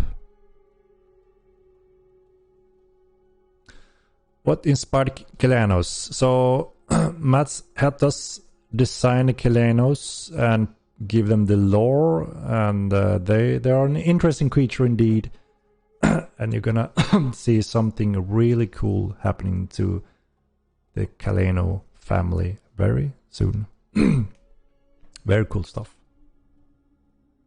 And that will tell you more about them as well a little bit. Like gators, so we're looking to do the Mulva beasts first, actually, because of a few development reasons. They will be on the roadmap, and then sometime after you will have the like gators. They're quite bat-like. You kinda nailed it. Kinda nailed it. We actually didn't have the Kalenos in the first game, so we're already surpassing the first game in several areas. Any juicy sneak peeks, maybe? Not now. No, sorry. I'm about to end the stream tonight, and we will. I'll try to get something juicy in the upcoming streams soon.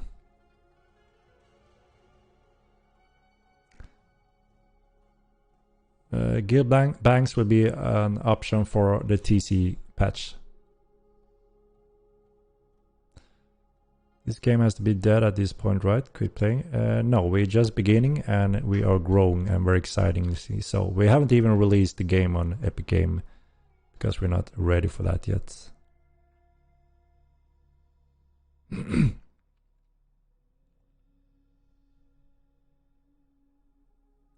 If I bring back Dark Nights and give us the use of night vision, dark vision. So we're not adding pitch black nights back to the game because that's when over time the majority logged out until it became day. That's not good. So, and also we have two big bright moons and they will emit a lot of light logically. So that's also the reason why it shouldn't be pitch black. And because we want players to not log out when it's night. But there will be plenty of room for the night visions and darkness underground and dungeons and caves. Yes.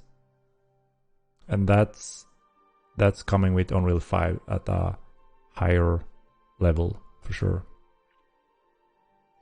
What happens if I get struck by lightning in Modern 2? You will get a lightning through your body and be damaged.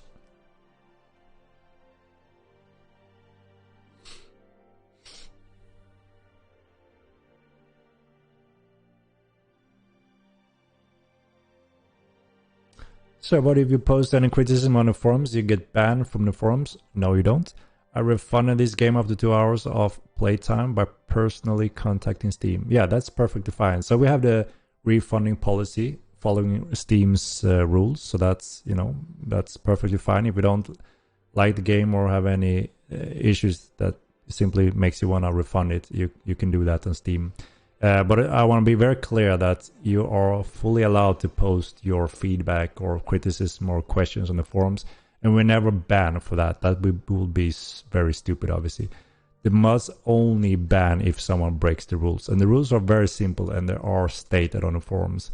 So if you look into what you have done, I'm pretty sure you have broke one of those, so maybe that was a mistake.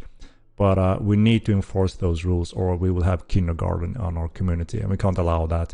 After all, it's a mature game. You need to be at least 18 years of age or, have your parents' approval, the standard rules in the world when it comes to this. So hopefully that makes sense. But yeah, I'm sorry to hear that the game wasn't for you. And maybe you will try the game again when we hit the Epic Game release. It will be more polished. There will be more things in the world, more features. And yeah, I mean, obviously, if full loot, full PvP game isn't the game for you, then obviously that will be tough, but there will be a lot more to the game. Cryos. So hopefully we'll try it again, maybe.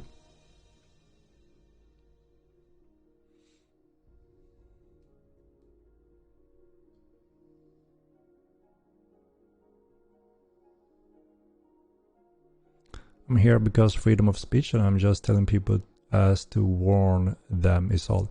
Yeah, like I said, we don't ban for people not liking the game and writing why don't like it.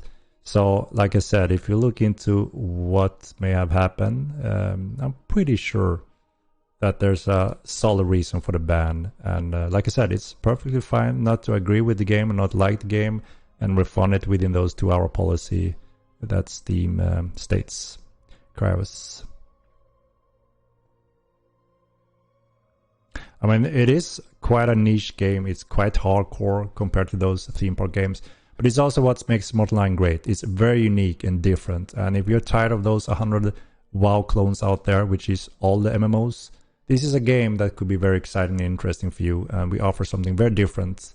We are a small indie game development company, so obviously it's very big challenge for us to compete with those giants when it comes to all those different areas of getting out there. But I'm very proud of the team, and we have a very solid, great community that is slowly but steadily growing.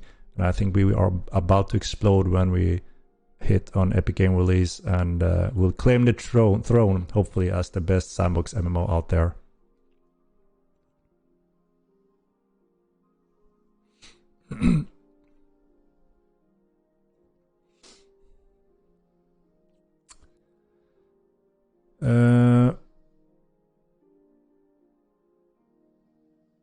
Any plans to get on GeForce Now platform? We're already there. Sketch FX, we're already there, and it's working quite impressively. That game? No, we are growing, and it's a awesome game. But yeah, trolls be trolls. Of course, if compared to World of Warcraft with those millions of subscribers, players, active players, then yeah, it's a difference. And we're not here to get to those numbers at this point, and we don't need those numbers. We are a small company and offer something very unique and different from those types of theme park games.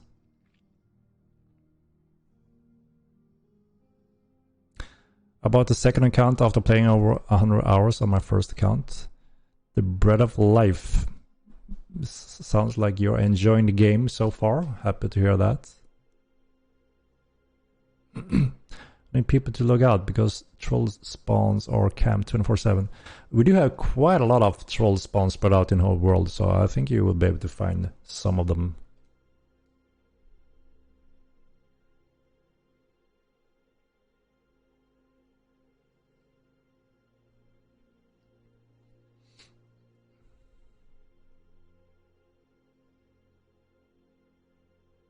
Did I miss a battle? Yeah, it's happened quite a while back, and we are very happy with it. We got exactly what we need, so now we can get back on working, and we'll have better battles next after that patch. 3,200 hours plus hours in, have not killed anyone. Reroll a lot. I love this game. Nightingale Lama, that is quite impressive. Not killing anyone during all those hours. Impressive. And good for you.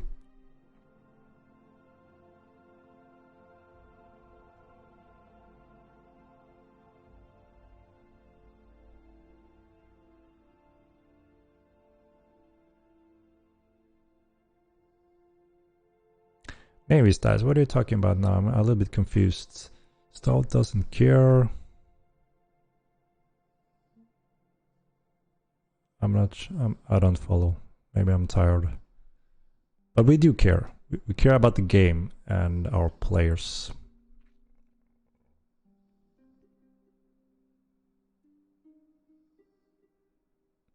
Everyone loves the trinket system when that's actually not true.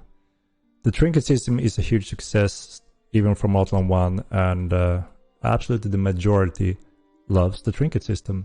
I'm sure you can find someone that don't, but then ignore them. Why care, right? it's that easy. You must punish for that.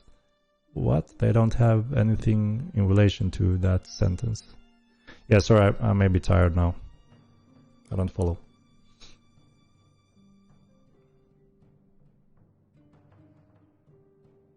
Is it going to be a mounted dungeon? There will be a huge underground section that could be.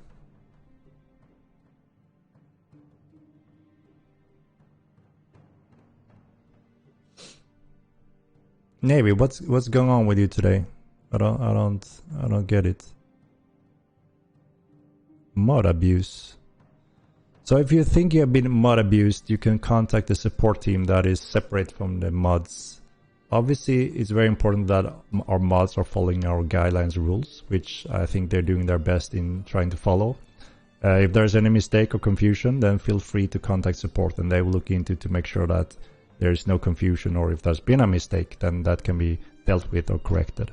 You know, sometimes shit happens, and we have improved a lot of these areas since way back when we have a lot of difficulties in this area. So we obviously the plan and goals are to improve all these areas, from the game to our support to outside of the game and in our community. But of course we can't just let people act like 5-year-old kids and break rules, because then the discussion will end. Players that are serious about game will stop going there, and the devs will stop going there, and it will just be a waste, right? We're here for the game. We want to protect the game, and we want people to enjoy it. There's nothing else. Let us have this game and make it the best game possible. If you don't like the game, there's hundreds of other games, right? So it's not that difficult, right? It's just logic and trying to be adults, I think.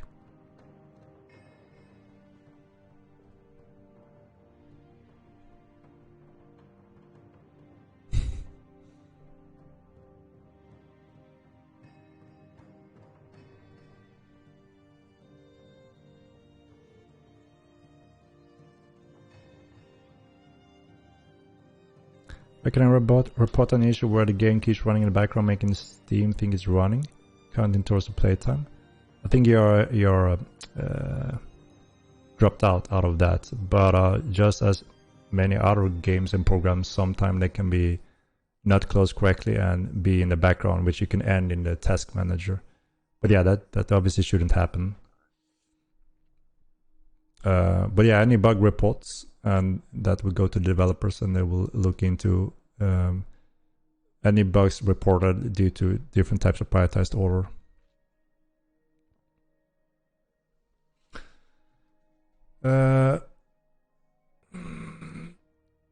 Trinket system really dope.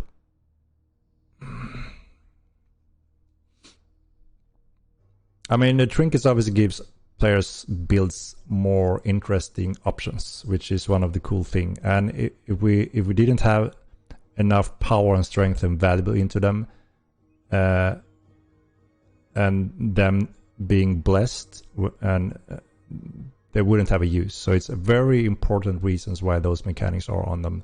But they still have a very important balance, money sink tied to them if you die using them. So yeah, we are very happy with the trinket system, and an absolute majority of things that they are a great addition that gives them more options to make their interesting builds even more perfected and unique. So an important part of the game to collect trinkets, trade them, and refine your character further.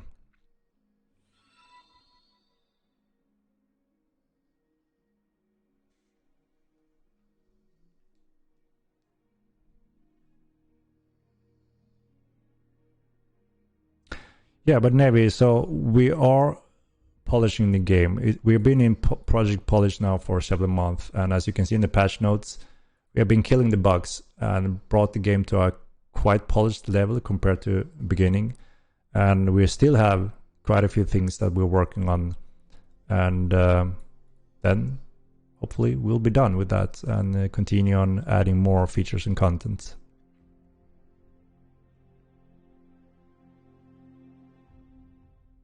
Of course, we can't make everyone happy, and we can't do magic and make everything happen in one patch. So if that's frustrating, annoying, we hear that, we understand that, but it won't change the game for the better or faster if we keep throwing that at the mods or wherever that is being thrown at. You know, we're doing everything we can and are the best we can. Is elementalism in the next patch? No, we need more time.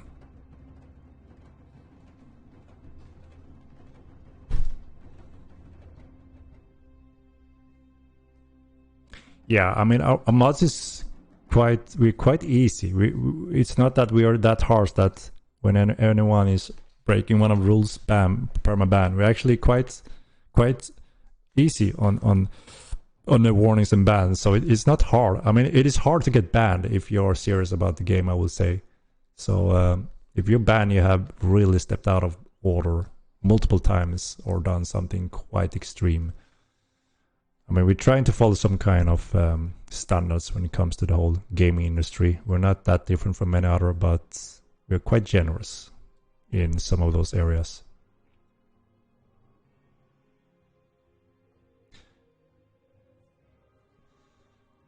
Uh, 10,000 hours played, is that too much? It is a little bit too much, Orbital Tracker. Some post bars. Notice boards is coming for the Epic release, yes. I don't know what the max capacity is right now, actually. We have done huge optimization since our last struggles. And now we have identified finally the most important bottleneck when it comes to large-scale battles that we did today. So hopefully soon we'll be able to patch that as well. And we will soon have a better picture of the final numbers when we are done with that step.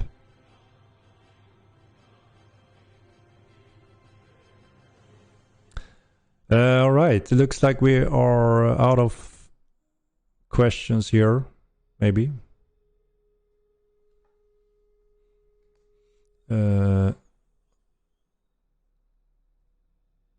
How many more players do you expect with the Epic launch? I mean, anyone can only speculate what the launch brings immediately, but the important part is for us, as it's always been, is to grow steadily every patch. We want to grow as a game and make it better, more interesting, and reach out to more and more players. We have a huge player base already, and a lot of them are coming back when we reach certain milestones. So it feels very exciting and positive at this stage to have that step starting in a higher pace along with those milestones. So it's impossible to say what we expect at this point. As long as we're growing, we can expand the team and make everything even better and exciting.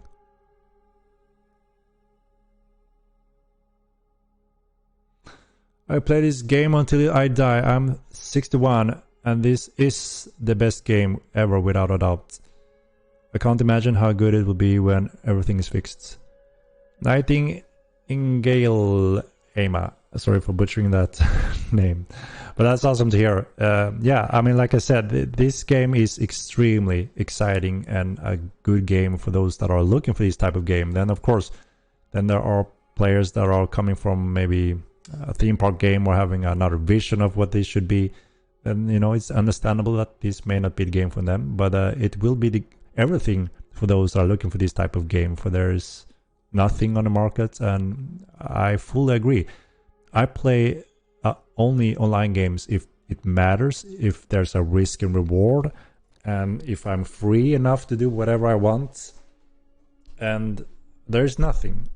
I try to play every single MMO that comes out, and I'm always almost as disappointed on every game I try, because it's just this same game in a new suit, and it's all WoW clones and theme park games. I think it's quite depressing because I was born with Ultima Online, a true sandbox MMORPG, and it brought over I think 300,000 or 250,000 that were playing that actively, and since then there haven't been anything close. And I think obviously this is the type of game that we are trying to offer, and it's interesting to see because earlier on in Modern 1, obviously it was a more unpolished game, but the new audience coming from World of Warcraft wasn't ready for this type of hardcoreness at that point, so it was very difficult for new players to embrace it. But we have seen a positive change since then with Mortal Line 2. Obviously it's more up to date and look more modern, play better, and new players coming from World of Warcraft even thinks this is refreshing and cool and interesting, even though it may be harsh for many. And it's exciting to see that change with a whole new generation of MMO players. But yeah, us old timers coming from Ultima Online, we are already instantly at home in Mortal Online, and most likely are loving it.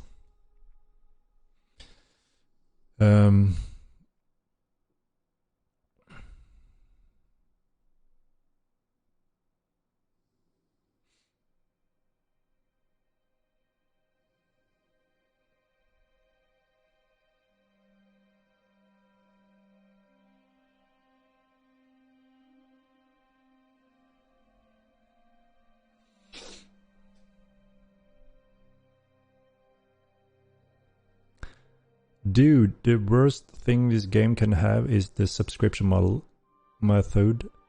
You basically ask to pay monthly for no content, more than a WoW even. So we are looking to use the indeed WoW model, just a little bit under that price, for very much good reasons and for very much more features than you ever seen in World of Warcraft when we are getting there. And we talked about this many times, and I think the community knows why the subscription model is best for this type of game, and why it will protect the game, and why most of our players actually want it to be subscription based. Because the other option is obviously pay to win, free to play, locked crapped content, and if people want to compete on a competitive level, you need to pay much more than $14 a month. So we're not doing that for our player base. We're not disgracing our game. We're not locking content. We're not making it free to play or pay to win in terms of that. We're respecting the player base. We're respecting the game. We're offering you everything, including free expansions for a less amount than you would have to pay if you want to compete in those other games that are so-called free to play, and for a fraction of the price. So, you know, it's a very important decision to protect the game for many, many good reasons. And I'm very happy and glad to see that the majority is seeing that and agreeing with that plan, and compare the differences. Would we like to have the game that is free to play, pay to win, microtransaction locked behind content, or and all fluffy stuff, crazy stuff that you buy for money to look cool? It's not that type of game.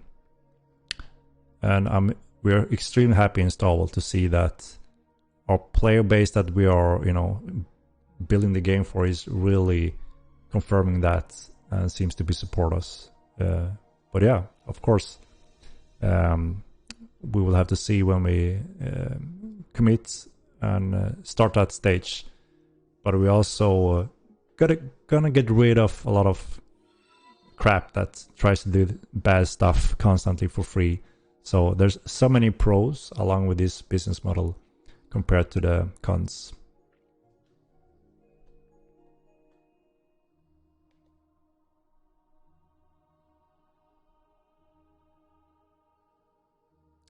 Monthly subs keeps out the trash. Yeah, exactly like I said. It's there's many good reasons to go subscribe model. It's gonna be a much more quality experience for sure for the players as well, no doubt.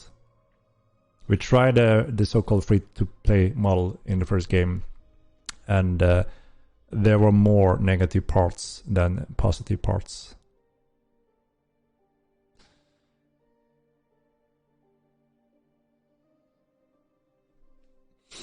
All right, holy cow, we're reaching the 4-hour mark. I was planning to try hit 3 hours today, but time flies. Time flies. So I think it's time for me to get some sleep, ladies and gentlemen. It's been an awesome day, very valuable for the game and for us when it comes to pinpointing what goes bananas when a large amount of players meet up and start fighting. And we got that data, and finally we can work with that. So thank you all for helping with that, making that possible very efficiently and quickly. That was faster than I was expecting, so that's great. Henrik, just remember, we all love this game and don't give up, brother. Slug 9000, thank you very much. I recognize many of you guys have been here now for quite a while, and it's just awesome to see you guys. So thank you very much for that support. And yeah, it's thanks to you guys that this is moving in the right direction, and it will get even better in the upcoming months and years, no doubt. Mo will never touch the glory of you. Yes, it will, Feral Man, 100%. I was burning Ultima Line, and I'm putting that soul and essence, and also expanding where Ultima Line couldn't do more because of the old time. We're gonna surpass that greatly over time, and with your support and help, we're gonna make it happen. We have a lot in the plans for the upcoming years. This is a marathon, not a short sprint. Much love, Henrik and Stout. Mortal is a great game and will only get better. Indeed, thank you very much. Alright, I'm gonna see, do we have anyone streaming? If you wanna watch some in-game stuff. Let's see who we got online tonight. Do you have any suggestions, people?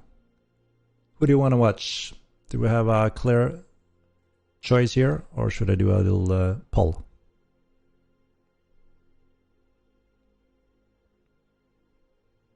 What say you? What say you? It has too many pre-made assets. Pre-made? What do you mean pre-made? The stones and trees and some houses, you mean? Squirrely.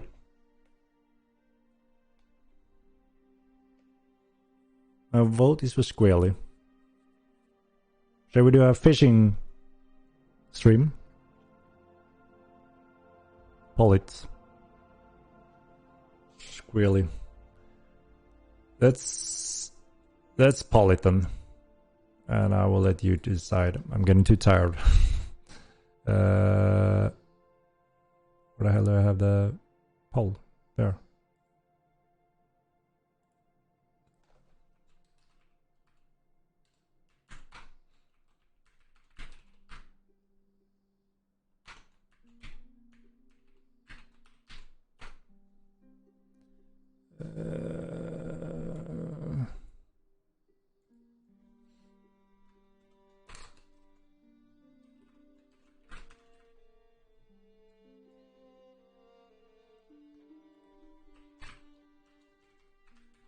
Right.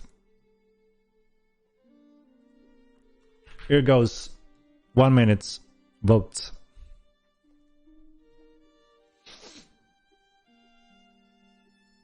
Vote. It's your call. And then it's a night snack and bed for me.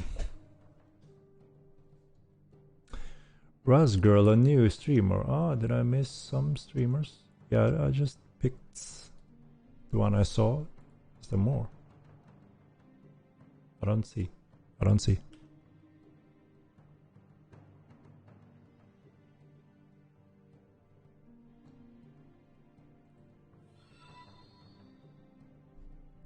Cast your votes. Only a few seconds left, and then we're gonna rate it.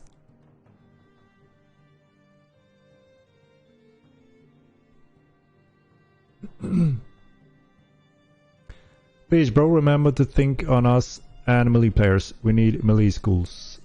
Raw based. There will be more over time for sure. Roadmap when? So I'm gonna check in with the artist that are gonna put it together tomorrow to see what he got finished, and we will see when that will be done. So, but it shouldn't be long now when we actually have pinpointed the main parts to make the fully roadmap. So very soon, I would say. All right, we got Squilly. Squilly, got it. Wait, support all your streamers here. To only raid by popular vote. Navy, you're so grumpy today. It's almost sad. Why so grumpy? I tried to cycle and rotate, but now since we rotated through them all, I just make a quick voting poll because I'm too tired to pick one. Always try to make it fair, and I cycle it. But yeah, Squirrely today, and someone else next time. Alright guys, again thank you very much for tuning in and helping us with a very important part with it today, meeting up in the game. And thank you all for your questions and donations and subscriptions and all of that. We very much appreciate you being here and supporting us. So let's get going then.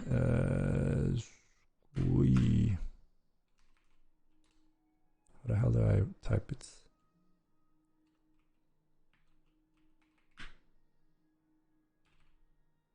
There we go. All right. So thank you all again, and have a wonderful evening, and sleep well whenever that is. Here we go. Sniff you later, my lord. Indeed. Have a great week, Henrik. Thanks for the stream. Thank you very much, Anuxa. And you have a good one as well.